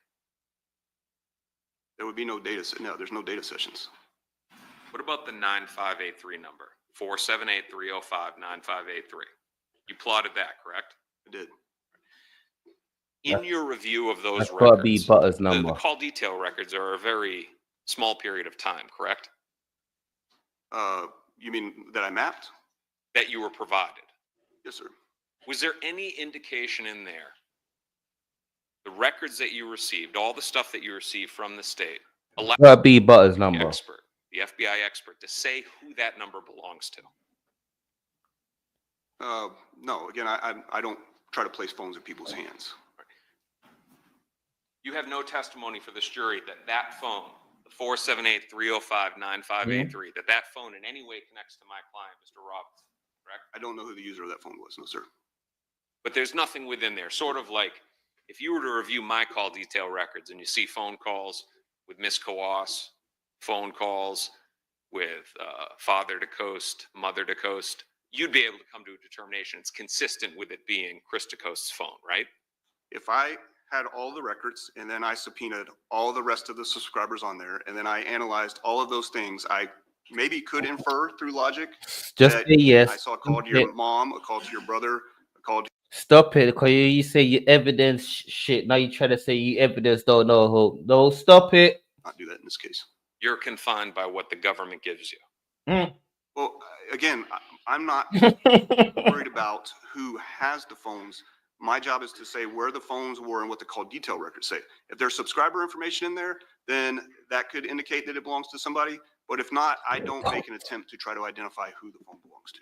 We're just talking about what could have been done. Not saying that you didn't do something, just talking about what could have been done. Because let me finish with a question. I understand for you that the identity of who has the 9583 number wasn't part of the job, but for us in this courtroom, it's the entire case. Okay. Because that's a phone that's believed to have been in the possession of the shooter. So my question to you is, could the state have provided you with more records and made the request? Can you help us figure out who ties to this phone? I'm not sure what requests or records they had, but yes, if they would have asked me, I would have looked at anything that they asked me to look at that I would have an opinion on. The records that you reviewed for 9583, are you able to say that there was any data session around 11 a.m. the morning of January 15th consistent with an Instagram call? No. There's nothing in there, correct? There were no data sessions in that time period. Okay, so 1595 and 9583, neither of them have a data session right before 11 a.m. on January 15th. My testimony is to the 1595 number. I don't have the data records in front of me. I'm happy to look at them if you have them. Okay, so let's break this up. We've handled 1595. Okay. Okay, now we're at the 478-305-9583. Okay. That number. So much You only need to look case at I have those three. records to answer the question whether there was data sessions. You bring both phones on the ride out? Fresh recollection, I can ask again. If it's not on the map, then yes, I would have to see the records to see if there is a data session, but it would be obvious in the records.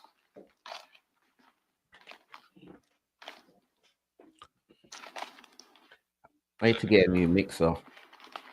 Let your I need to get a new mixer. My audio is very shitty and I don't know why. Or a new microphone or something. Sure.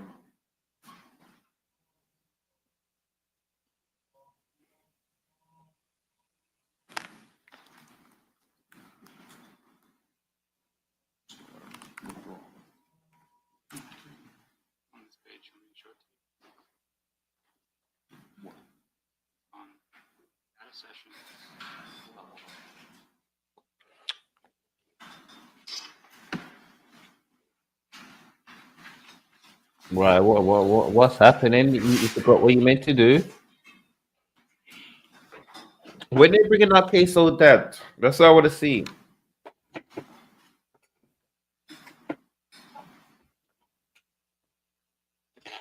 If I can approach? Yes. Take a look at that. Let me know if that refreshes your recollection. The time frame that we're looking at is before 11 a.m. Before 11 a.m. Okay, I'm sorry. Can you re-ask the question? Data sessions. Okay. Prior to 11 a.m. Yeah, you Yes. can't do this final Yes, date session. Yes, there are. There are data sessions prior to 11 a.m., but we're talking about certain periods of time. Are you just testifying in general that there are communications, or are you testifying that there's certain times? You asked me data sessions before 11 a.m. Correct. Yes. What times? There appears to be data sessions from 8:49 all the way up until 10:58. That's UTC, so it's going to be 5. Okay. So I guess in local time between 5 and 6:32 a.m. Okay, so Okay.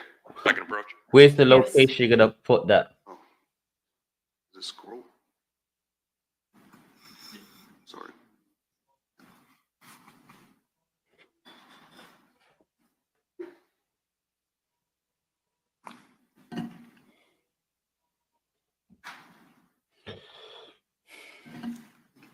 There are data sessions between 8:12.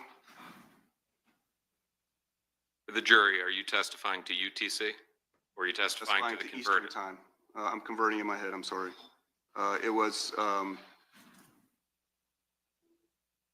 12:12 UTC, which is 7:12 Eastern Time, all the way up until 17:25, which would be 12:25 local time. You can't say that that's consistently throughout that time communicating with the data session, just that there are connections within that time, right? Correct. Yes.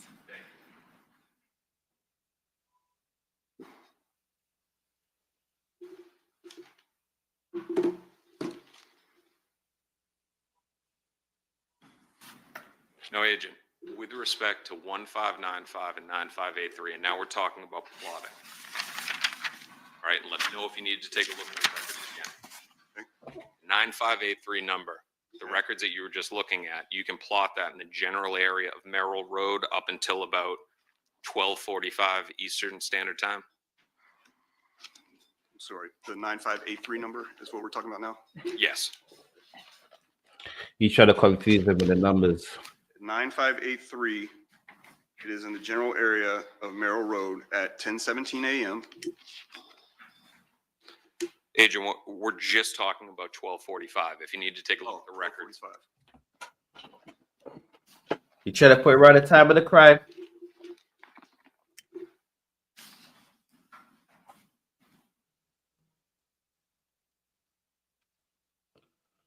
Nope.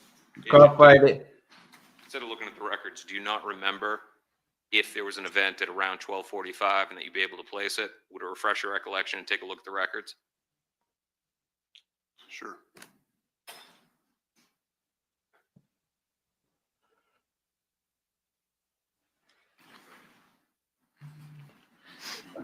Maybe take a look at the very last lines. For someone that was saying they never want these numbers to be in there, they're very prepared about it. Is the 9583 number communicating with a cell site in the vicinity of Merrill Road?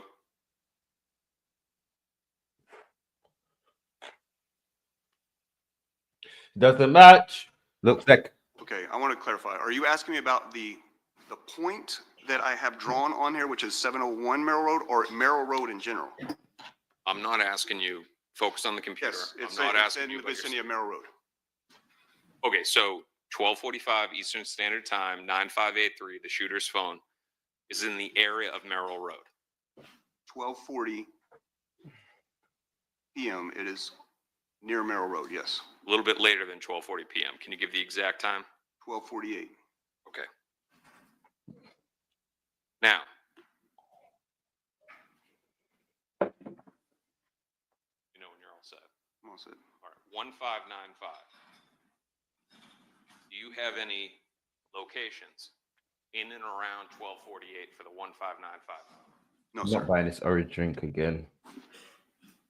If I were to show you the call detail records for 1595, could there be a point? Pause if it's needed. What orange drink is the best?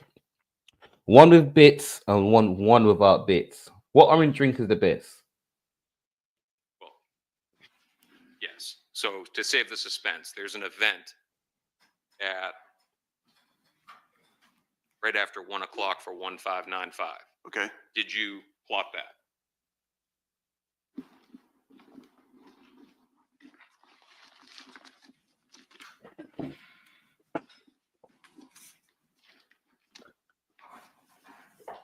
Bitch, you can't put me in the area. Just say you can't. Just say you can't. The only call that I plotted was at 3:03 p.m. for 1595. All right, but what we're talking about at do you have the 1595 records in front of you? I do not, no sir. State. Pages 3 and 4. I can approach. Yes. Sorry. Take pages 3 and 4. I'll re-ask the question.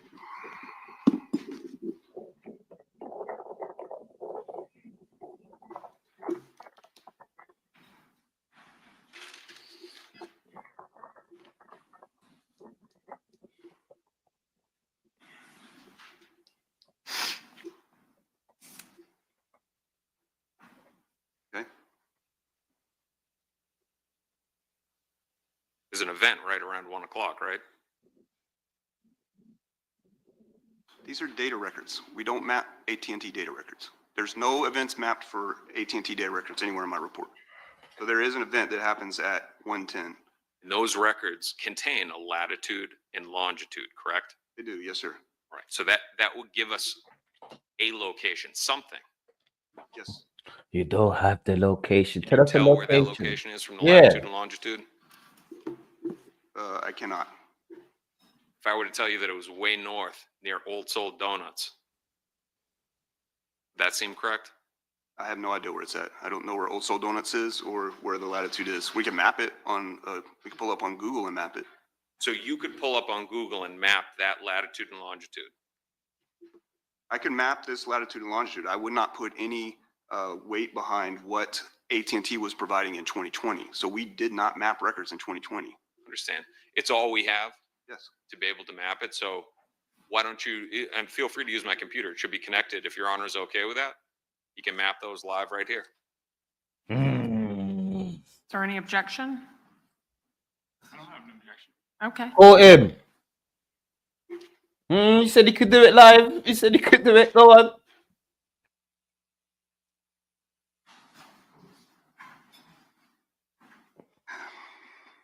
Yeah, that deep breath. You know, it's yeah. This is when you know you fucked up. I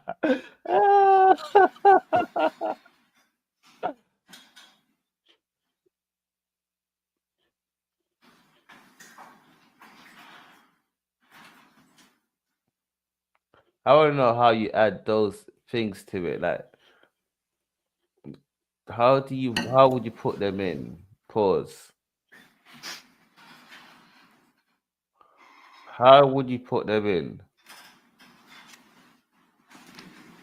That's the overlay. Yep. They got him.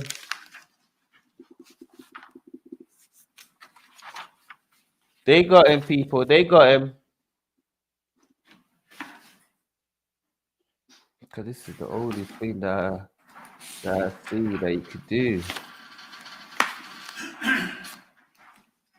That's the only thing I could put in, but that's the intro. That's how you put intro. I don't know. They got him.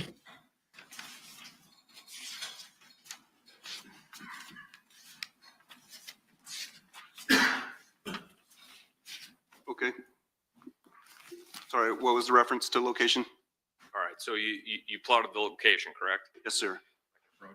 Yeah. And what we'll do is we'll go back to your map and you can just generally point out where it is. So you circled Merrill Road before, so that would be consistent with the location of the 9583 number, right? Okay. Yes, sir. All right. Yep. So now if you could circle where the 1595 number is, the known phone of my client, several minutes later. Come on, you said you can map it out. Where is it going to be? So, I'm sorry, I don't.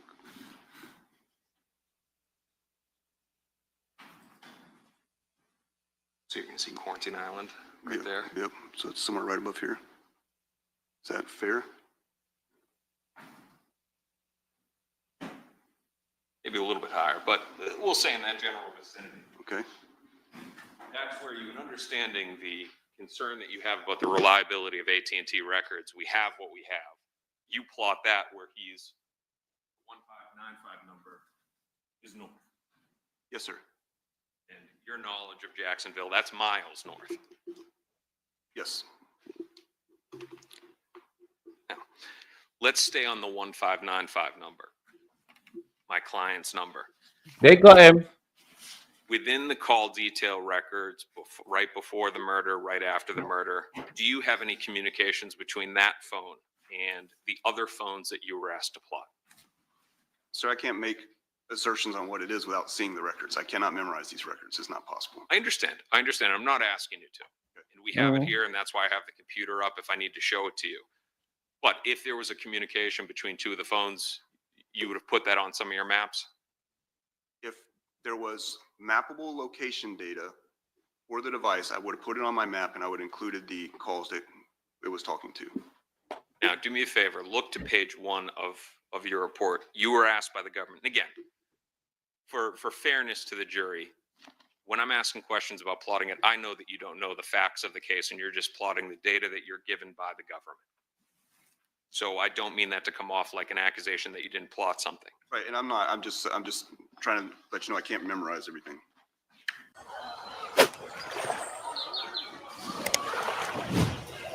All right, is this how the new ads are? Or is it just for like these sort of channel? Cause I don't know, I don't have ad people. I seen I logged into YouTube and YouTube update itself. 7529.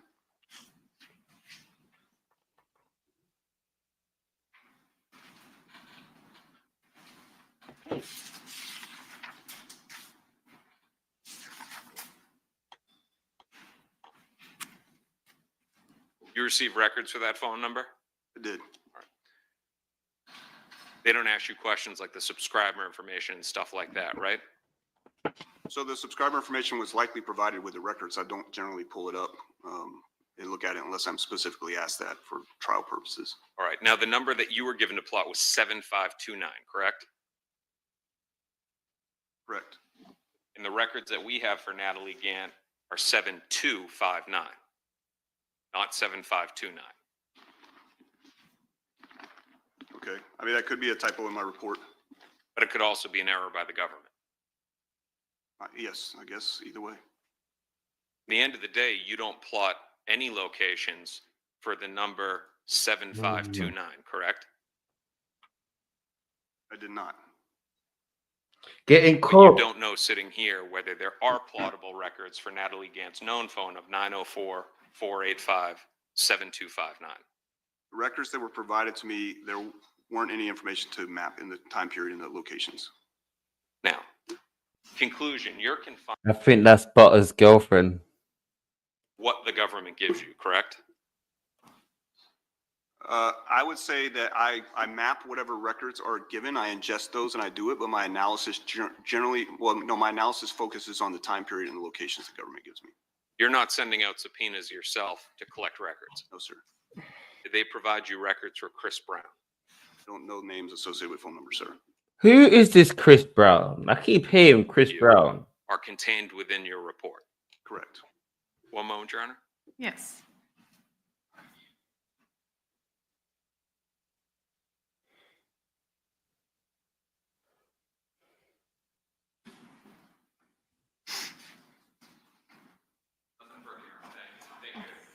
Is there any redirect? Yes, ma'am. I have a moment. Yes.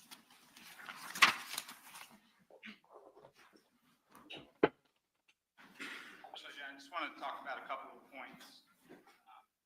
Actually, Judge, I apologize. Can I have 5 minutes before redirect? Just need to check on something. Okay. Like to excuse the jury? Yes, ma'am. Can we just take a quick bio break? Okay. All right, then, ladies and gentlemen, I'm going to ask you to leave your notepads on your.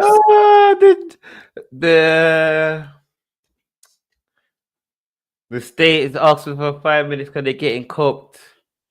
The state is asking for 5 minutes because they're getting cooked. They're getting cooked. So you're gonna go, oh, this is not what we planned. This is not what we planned. We done a great intro, and you just went and fucked it all up. You fucked it all up. You just said his phone. We can't place him at the scene. Not once, not twice, plenty of times. We did such a great. It was boring. We was putting a lot of people to sleep, but we painted a picture. We slowly painted a picture. And you know what you did? You went and paint over that picture within 30 seconds. I just turned my back and you start painting over the picture. I got damn. Judge, I need 5 minutes. I can't remember the picture that I painted. The picture that I painted, Judge, is getting demolished. It's getting demolished. He's getting his ass kicked. Even his training. They're saying, oh, you got training for this, right? Training to this day in the jury, right? Yeah. Okay. Even I can't know who's the feds. The feds say, yeah, his training's very shit. Now we can say, oh, yeah, you have training. I can't remember they said they had training to the other guy without trying to say Ksoo was a shooter from the 3D tech. So when you start getting caught out in his life, oh, is that what he says? I don't know. I don't know. Like, is that what the evidence say? Yeah, you got enough for the evidence say. So you can't do this. No. You can't get a ruler measure. No, I need this computer, all of these tech. So you try to say these tech ain't. I can't remember. He said something. So all these techs that you have ain't right. Yeah. Oh no, you need a free file. No, what was it 2.5 grand tech? But the 2.5 grand tech could be wrong. Yeah, it can be. So can this tape measure be wrong? Oh yeah, it could be wrong. All of this. We need to get the measurements. Oh, so why did he got caught up in this? So and then he said, oh yeah, it could be wrong. Bitch, you got caught up just like how this guy got caught up. The state say judge. We need 5 minutes. We need 5 minutes. We need 5 minutes. Wait, one second, people. Let me water my plants.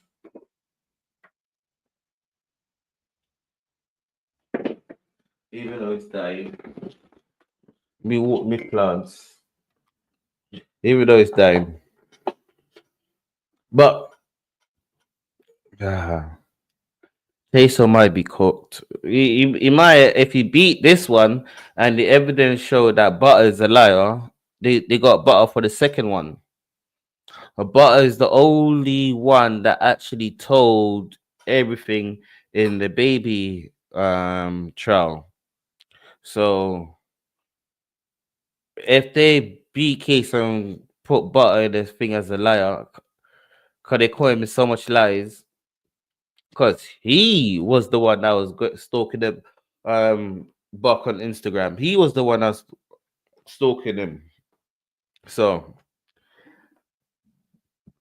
and he's the one that's not on trial. I don't know why. Every time I go live, I always have the hiccups. Every time. Why?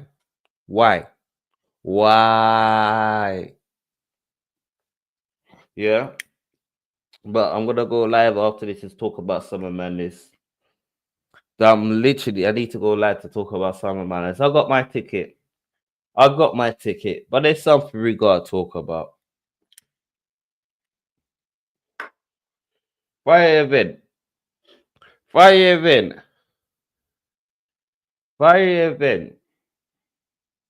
The most I've ever paid for an event. But it's something we got to talk about. It's something we got to talk about.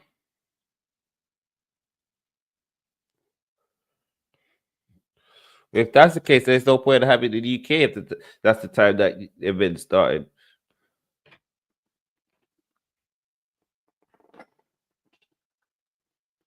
I don't think this event's gonna finish till 3 o'clock in the morning, to be honest with you. If you're in the UK, make sure you have the Red Bull on all of these things, because this event's gonna start late. The door opened at 5 o'clock. And it was. Let me just hold it. Let me hold it. Like, pause. Like,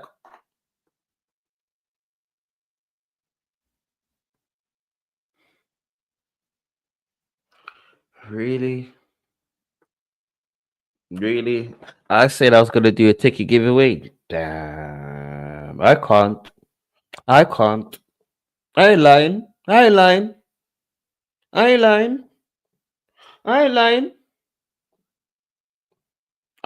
lying. Your boy ain't been paid from YouTube. So yeah, I ain't lying.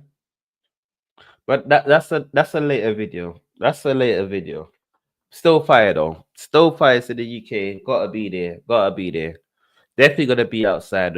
Like I said, I got my ticket. I booked my holiday from work. Couldn't get the holiday. Make sure to text my manager. Yo, I need this day off. He said he's gonna do it as day off. Okay, that's what I need. You know, the place that I work, students are back, so the work's gonna be busy now. So yeah. From once I get them 2 days off, because it's on a Sunday, I need the Monday off. The Monday off. The Monday's just gonna be straight rest. Straight rest. Because I know I am not getting home till 4 o'clock in the morning because I'm gonna be outside trying to get some interviews. I'm gonna be outside trying to get some interviews, trying to get interviews with everyone that's there. Because most of the time they come to the UK, I don't get no interviews. I'm gonna be getting interviews. I'm gonna try to get the Battle Rap Crazy t-shirt. So that's all for later, people. That's all for later. But I'm outside. So we here. Make sure you subscribe. Smash that like button to wherever you are. Where's my phone? I would just still waiting on this.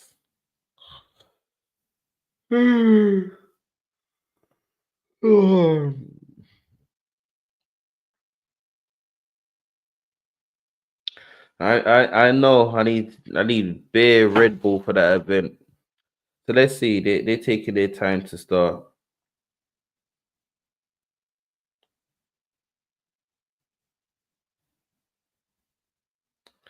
They're taking their time to start. Look, because the guy's getting caught.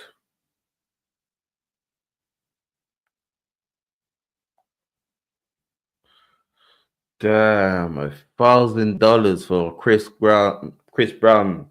You see me hear Chris Brown name a lot in this. For a Chris Brown meet and greet. Because we've been hearing Chris Brown name a lot in this case. Yeah. But a couple paid $1,000, yeah, for a Chris Brown meet and greet, and his girl's taking a picture like this.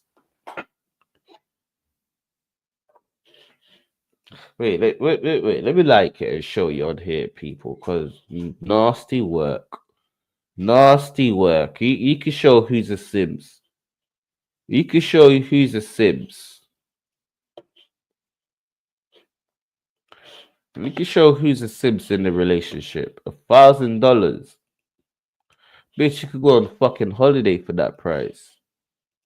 Yeah? Look at him. Look at him. Look at him. Look at him. He looks like the third party in this relationship. He looks like the third party in this relationship. Simple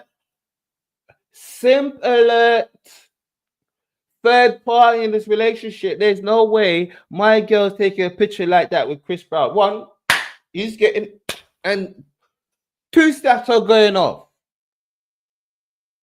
You open up 2 box. Yeah, it's a surprise box. Both of them is open up a surprise box. Yeah, it's going to be a surprise box. What you mean? What do you mean? $1,000 to take a picture with Chris Brown? And what? What? Bitch, that could take you on holiday. You could go in the sun.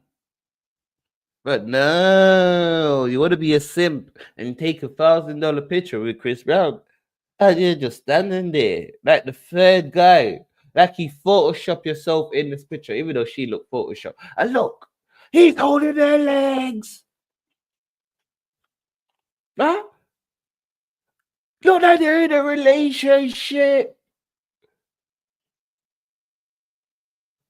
This is simple. Simple. Simple. Damn. Damn. Damn. But we back, people. We back.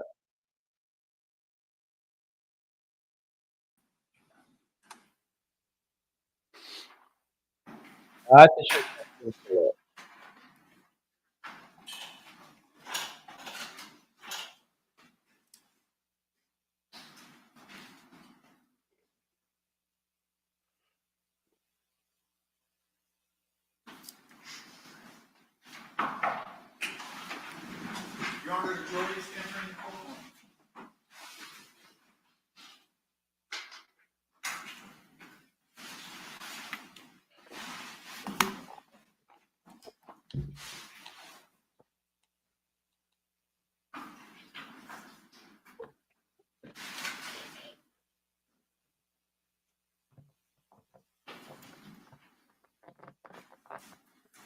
All right, thank you, ladies and gentlemen. You may take your seats while we await Mr. Whitaker's jury.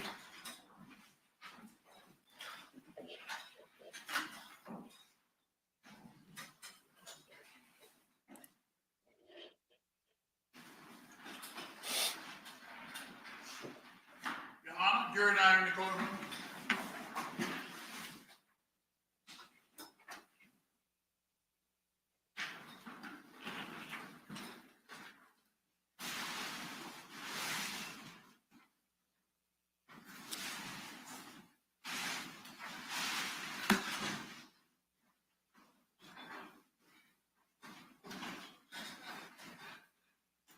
Thank you, ladies and gentlemen. You may take your seats.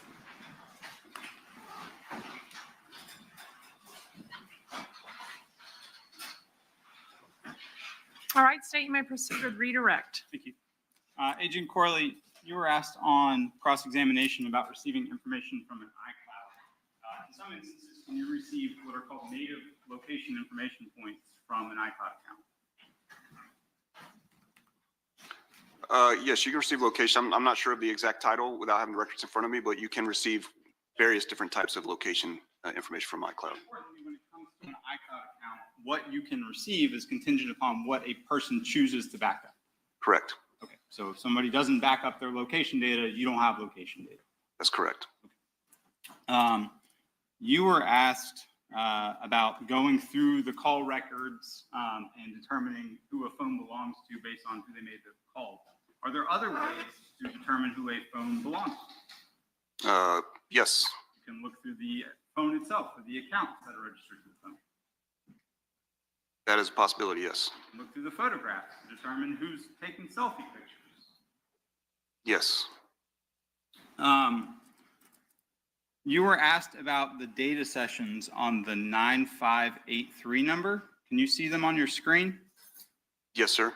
Okay, and so that we're going through it, your testimony is consistent with the records. There are data sessions basically all morning on the 15th. I won't stop till ARP's pay. I just scrolling on Twitter. I just seen ARP said Charlie Clips X or whatever lady is the better acting class.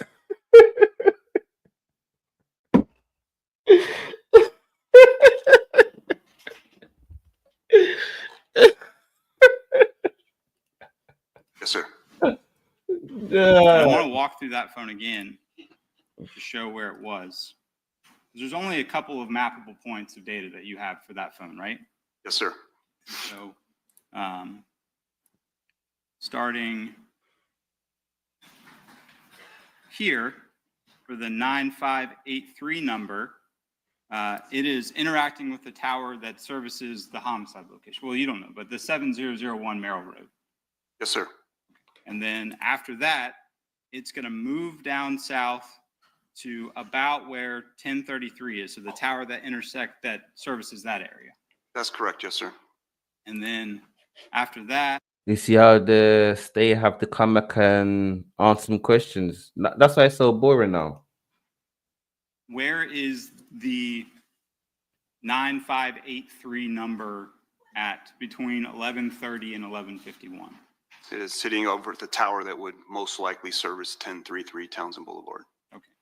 And then the next data point that you have for that phone in slide 16, where is that phone now? It's sitting off this tower here in this area, right below Arlington Hills. Mr. DeCoste asked you on cross-examination that you did not map anything for the 1595 number in this relevant time period. You can't say where that number was. I did not map it, no, sir. Okay. But you've reviewed the records, right? Correct. So let's look at the call records here. So start on. This is the page we started with the call records, right? Page 1. Yes, sir. There's one call here at about 11:02. Does that phone connect to a tower, that call? No, sir. Okay. Why would a phone not connect to a tower when somebody tries to call it? You could tell this is a state. It's going back forward again. Most likely it's generally when it's off. Okay. And then we already talked about it down here, but we have data sessions going to about 7:11 a.m. Correct. And then nothing else until. Yeah, sustained. When is the next time that we have data sessions? 1:10:44 p.m. Okay. Nothing between those two times? Is there anything between those two times? There is not. And then this, what is this page? This is the SMS records. Okay, so like text messages? Yes, sir. Are any of these connecting to a tower? No, sir. Why would a phone not receive SMS text messages? Most likely explanation is because all these events are incoming that the phone is off. Mr. See, they know they effed up, yeah, because they have to go back and explain what happened. Why the FaceTime call don't come up. Remember that? Yes, sir. And your testimony earlier was that you don't feel comfortable because the AT&T records are only 95 to 98% accurate. Again, there were known anomalies within the AT&T records at that time, which caused us to choose not to map those records. But for Mr. DeCoste, you just took this latitude and longitude and plugged it into Google Maps. That's correct. Yes, sir. All right. So let's do it a couple more times. Let's start at line 27. So that's 1:15:20, and that's at 5:18 in the morning. That's correct. And again, these are for the 1595 records, right? Yes, sir. Okay. So this is our latitude and longitude here. Of the tower used. Yes, sir. All right. So that's 30.34257, and So they try to reach back and say he was in the area, but before they ever said that, before he's getting caught. Oh, 5 minutes, 5 minutes. 257 or 257. Objection, Your Honor. The grounds? The expert could plot these. Okay. Judge, I'm not doing anything differently than Mr. DeCoste did. I can ask the expert to come up here and map them himself if the court would like. Yes, All right. the court He would can do like. that, or yes, then he will have to because he doesn't have a laptop to do it here. But be sure, agent, when you go to that device, you speak loudly into the microphone so that the court reporter and I can hear you and that the jury can hear you. All right. You are free to reposition yourself to the evidence cart. And now that I use Monday service, AI All right, makes now they're tickets cheating. my form of meditation. Monday service is a ticketing platform. So So low, it line went up to him. 27, I got notepad, paper. Line 27, you can map that for us.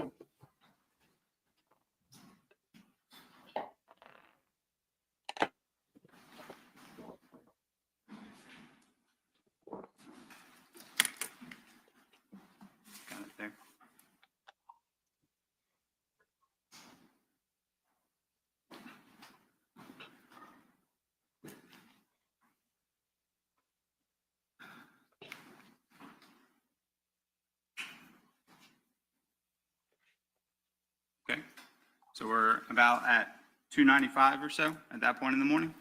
Yes, sir. And that's, All right, re-ask your question. where is he at that point in the morning? He is right near 295 and Monument Road.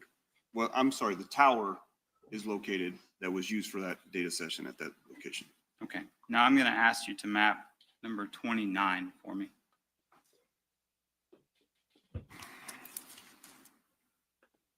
Objection, leading.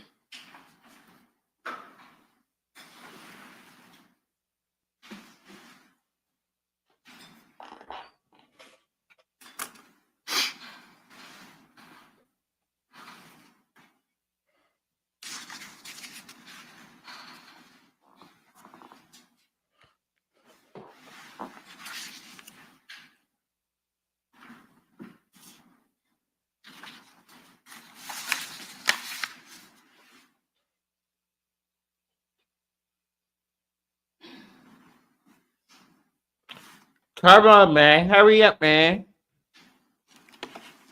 We don't hear no talking, man. You can tell it's the state talking, man. We're getting bored again, man. Come on, man. What's up? What's up?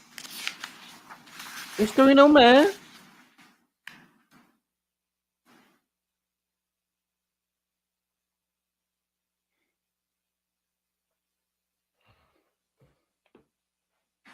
The number that you mapped? Objection, counsel and the witness. Is that the number that you mapped? Counsel and the witness. I'm sorry, what? I haven't heard anything.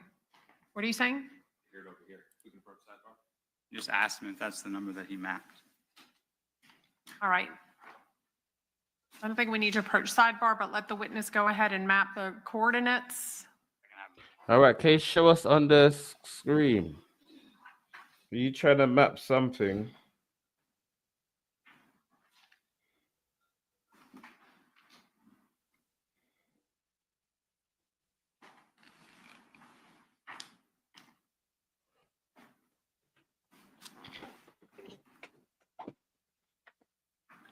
Damn, even Lord Brother got interrogated. What did he get interrogated for?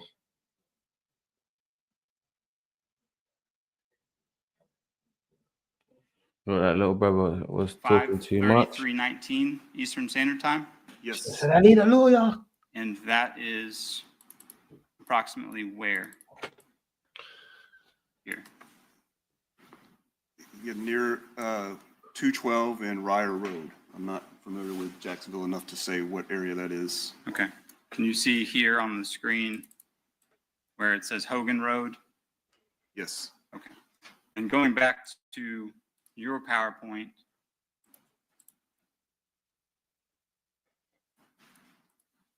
here at 5:26 in the morning, where was the 624-3684 number and the 702-918-4911 number? Appears to be in the same general area. Okay, the same area? Sir. Now I'm going to ask you to map number 40.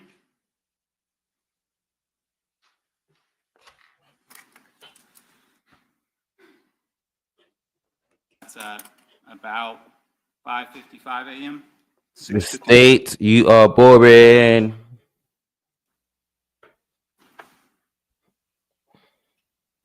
Cause this guy gonna get cooked. You need to hire someone else. He's gonna get cooked again. Hey, look, you're taking so long because you don't know what he's talking about. You ain't did your training wrong. Zooming in a little bit. See where it says Palm Lake Drive here? I do, yes, sir. Kind of at the 295, 95 interchange up on the north side? Yes, sir. Okay. I want to go back to the other records, and that was all for the 1595 number, right? Yes, sir. Okay. The 478-305-9583.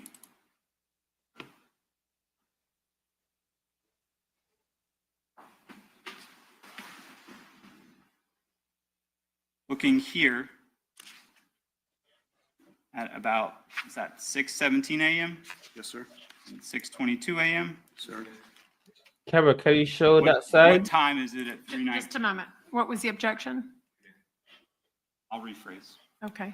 In line 319 at 6:52 a.m., what is the address of the tower for the 5983 records? 9583 records are at 12035 Palm Lake Drive. Okay, and will you map that for us? But will you show the distance between the last one and this one?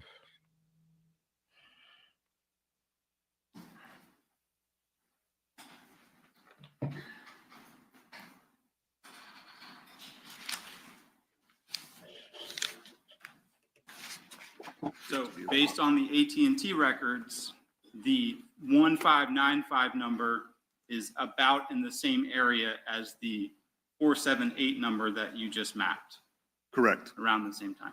And then again, at what time does it appear to you that the 1595 number is powered off based on the records?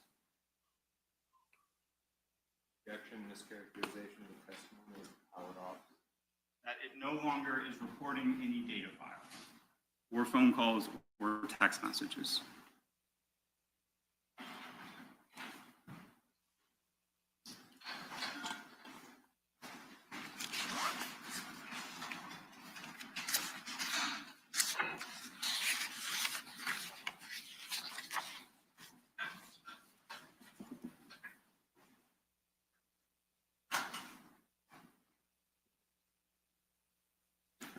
There appears to be no activity between 7:11 a.m. Eastern Time and 1:10 p.m. Eastern Time. Thank you. You can take your seat.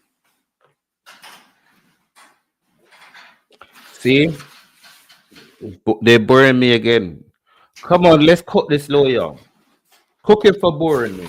Special Agent, based on the mapping that you just did in front of the jury here, is it your opinion that the 1595 phone is in this area around the same time, about 5:30 in the morning? Yes, sir. And is it your opinion that it is then up near that Eastport Road at about approximately 6 a.m. that morning? Yes, sir. And then it is, or I guess 6:55, you said. Yes, sir. And then your opinion is that the phone is no longer, the 1595 number is no longer reporting any more data from 7:10 a.m. until 1 something in the afternoon. Yeah, I think it was a 7:11 a.m. to 1:10 p.m. But that. So now you can remember the data when the state asks you, but when the defense asks you, you can't remember shit. Around that time zone. Yes. Thank you. I don't have any other questions. Okay, may this witness be excused. All right, thank you, sir. You're excused and free to go.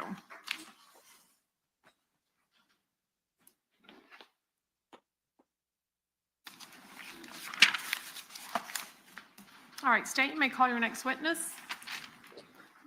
Yes, Your Honor, if it pleases the court, state will call Shalonda. Ms. Adams, please.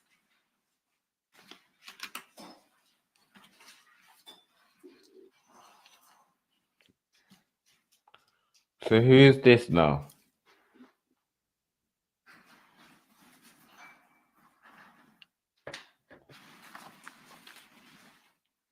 All right, ma'am, if you'll come forward and be sworn.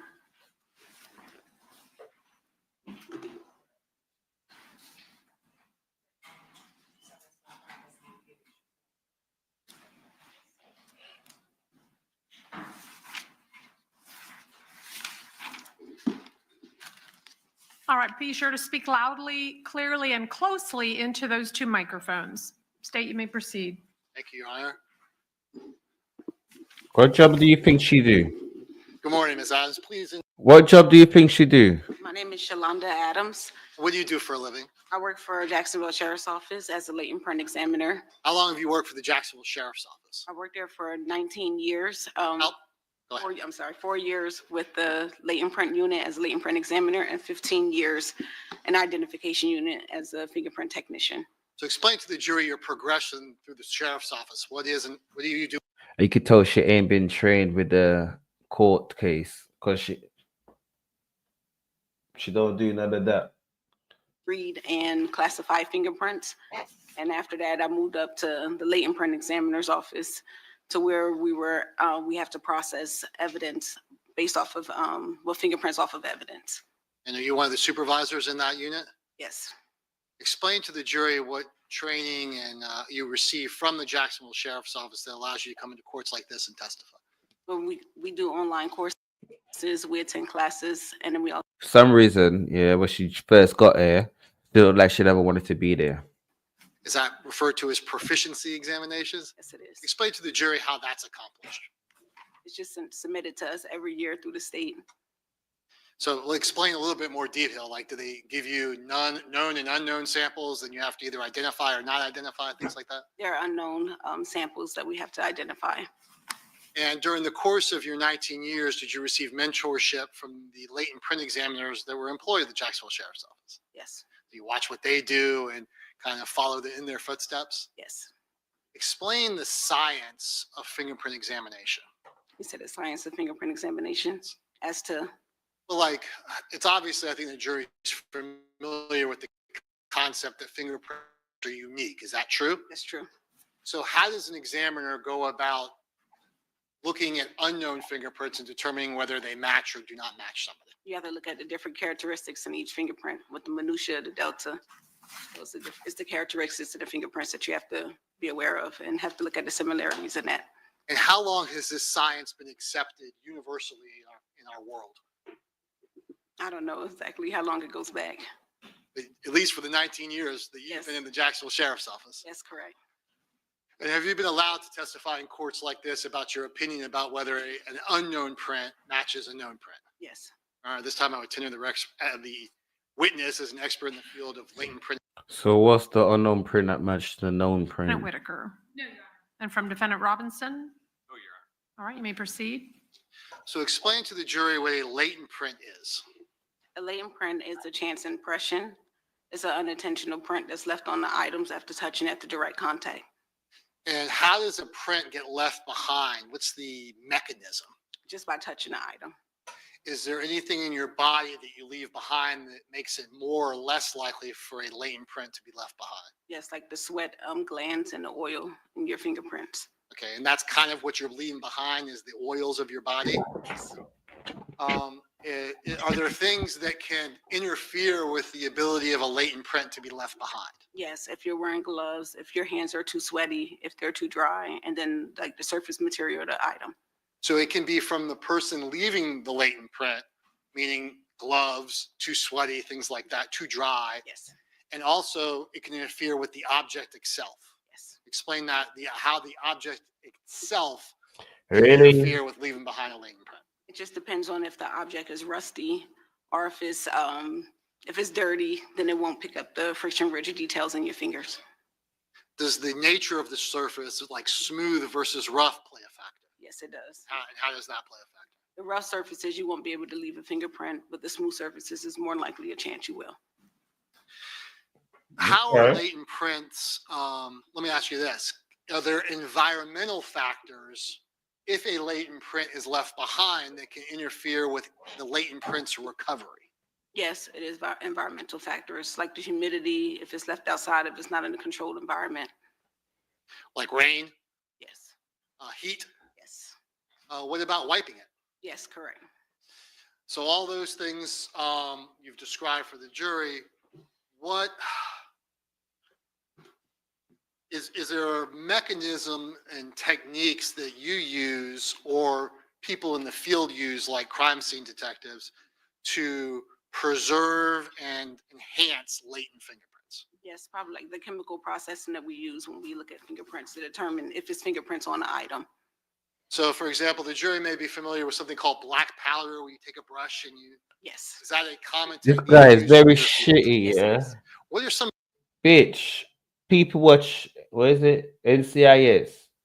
People watch crime shows. Stop trying to go for all these fancy friggin' words and ask the right question. Because this is how your people them get cooked. You're going through these fancy words trying to get these people. And you know what the defense do? Straight to the point. Straight to the point. That's before you did that. You said, how is it processed? Through a super glue chamber. Right, that's why. So how does super glue help forensic analysts look at fingerprints? It's a chamber that you apply super glue, you apply water. Once it heats up, it forms a gas. That gas goes over the actual items, and where's a fingerprint residue, that gas sits on top of that item. And then that's where the fluorescent dye stain comes in next. So did you do, or a fellow latent print examiner do the super glue?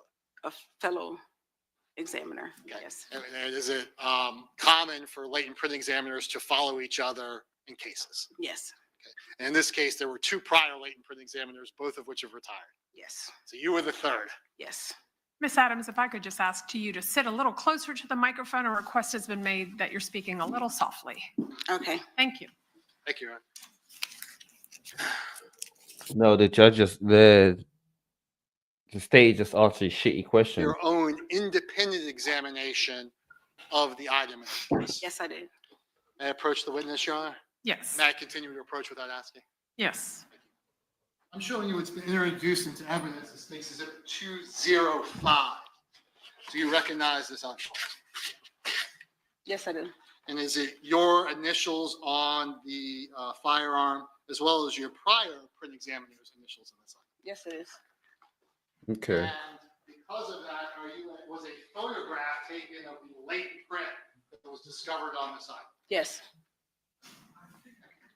So both juries can see it. Is that notated on the firearm in such a way so we can know where the latent print came from? Yes, it should be a scale that's listed, that's next to the fingerprint. To create -196, we freeze the whole lemon to -196 degrees. Crush it. Tilted just right. I have no gloves on. Is that the scale you're talking about? Yes. Adams? Okay. And so that would indicate that the latent fingerprint was discovered on the slide of the firearm? Yes. Is that portion of the firearm smooth? Yes, it is. Is it common in your training experience to examine firearms in that particular location for latent prints? Yes. As opposed to the handle, which is rough? Correct. Okay. And was a photograph taken of that? Yes, it was. Showing you what's pre-marked as State's Exhibit 9J for identification. Do you recognize that photograph? Yes. And is there notation on the back of that photograph? Yes, it is. And does this fairly and accurately represent the latent print photograph taken from the slide of 205? Yes. See, like Americans don't wear gloves when they're riding out. Do you put it under the microscope? Yes. How do you do the comparison? Explain that for the But a comparison it was a manual comparison that was done. Okay, explain how you do that to the jury. Well, that comparison was done based on the fingerprints that was taken in court from the known standards. And that was compared to the actual photograph. And so you came to court and took Hakeem Robinson's known prints. Yes. And I'm showing you what's been pre-marked as State's 9I for identification. Is that you? Yes, it is. And you took the fingerprints of Hakeem Robinson? Yes. Was his counsel present? Remember that? I don't remember. Okay. Do you see Mr. Robinson here in court? Yes, I do. And could you say where he's seated and what he's wearing? A tan suit, the back far row. And it's center in the center. I'm sorry. May the record request the witnesses identified the defendant. Okay, the record shall so reflect. Your Honor, at this time I would introduce into evidence the pre-marked exhibits as they're pre-numbered. Okay, so that's 9A and 9J. Yes, Your Honor. Any objection from Defendant Whitaker? Any objection from Defendant Robinson? No, Your Honor. Okay, without objection, 9I will be marked into evidence as State's Exhibit 217. 9J shall be marked into evidence as State's Exhibit 218. We should be able to see what they're marking into evidence. Examiner Adams, when you take the latent photograph print taken from 205, the firearm, and Hakeem Robinson's known prints, what was the opinion you were able to make? They were a match.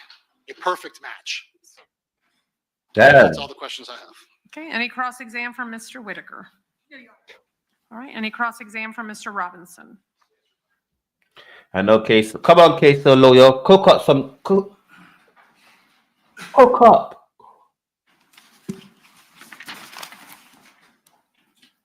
Morning, how are you? I'm good. How are you? Doing well. 1 second to get organized here. Let's go. Let's see if we're gonna cook. And you was cooking before. They had a 5 minutes break, Your Honor. He's getting his ass kicked. Let's go. Let's talk about fingerprints. This firearm that has a fingerprint on it. Can you say when that print was placed on there? No, sir. Could have been days. Could have been. Could have been weeks. It could have been. Right, been so they're months. ready. Could have been. In your expertise, do you have any way? I can use the Elmo. Yes? Use this. Document camera. All.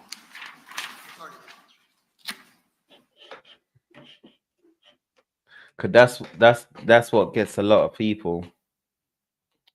You're holding the gun, your print is on it, or the person that used it never actually wiped the gun down. Whether he touched one of his friends. But you should have known, you should have wiped that gun down before your print is on You it. said, do I have a way of saying? So let me re-ask that question. That was an important question. You have this firearm. It's found inside of a vehicle on January 15th, 2020. I need some Do you water. have any evidence that disc on the firearm in a music My bad, video people. weeks or months prior? What? No. Get some water. No. Were you asked to reevaluate any prints taken from a vehicle? The only prints I was asked to reevaluate was from that item. All right. So, for example, if I happen to have been in a four-door vehicle, right? I've been in it, maybe for an hour, sitting maybe in the front passenger seat or the rear passenger seat. I'm getting in and out of the vehicle, standard vehicle, it's got handles that I got to open if I'm rolling down the window, if I'm putting on a seatbelt, if I'm opening the door, closing the door. That has a potential of leaving fingerprints, correct? Correct. Like, for example, this podium. If you were asked to evaluate this podium after I do the cross-examination, there's a very good chance there could be prints on this because it's a surface that's good for leaving prints. Is that correct? Yes, correct. Yes. Things like glass, metal, and plastic are also good for leaving prints, right? Yes, correct. You weren't asked to evaluate if my client's fingerprints were lifted off of a vehicle that was used in this case, were you? No, I wasn't. One brief moment, Your Honor. Okay.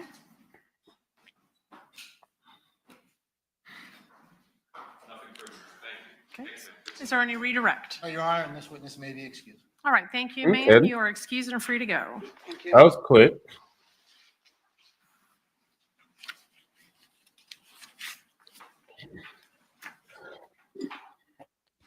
State, do you have another shortest witness that we might be able to do before lunch? We have the phone examiner, which will probably be like the cell phone examiner, probably equal time. Okay. So we don't have a short. Then we will go ahead and take our lunch recess now, ladies and gentlemen. How long It is this recess? 11:50 almost, and so I'm going to ask that you leave your notepads behind.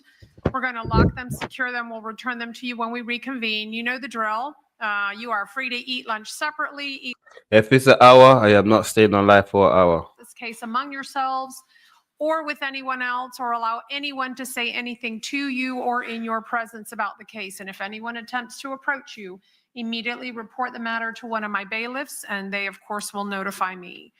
It is important to remember that this case has to be tried by you only in your collective presence and only based on the facts that come out during trial and in the presence of the defendants, the attorneys, and this court. So please be very mindful of that. Additionally, we will return your electronic devices for your use during lunch, but again, do not read, watch, or listen to any news reports that you might come across on your telephones. So with that, we'll be back here at 12:50 in 1 hour in courtroom 407, where we will continue with the state's case. Thank you very much. Yep. We be back, people. I am not staying on live for another hour. See you lot later.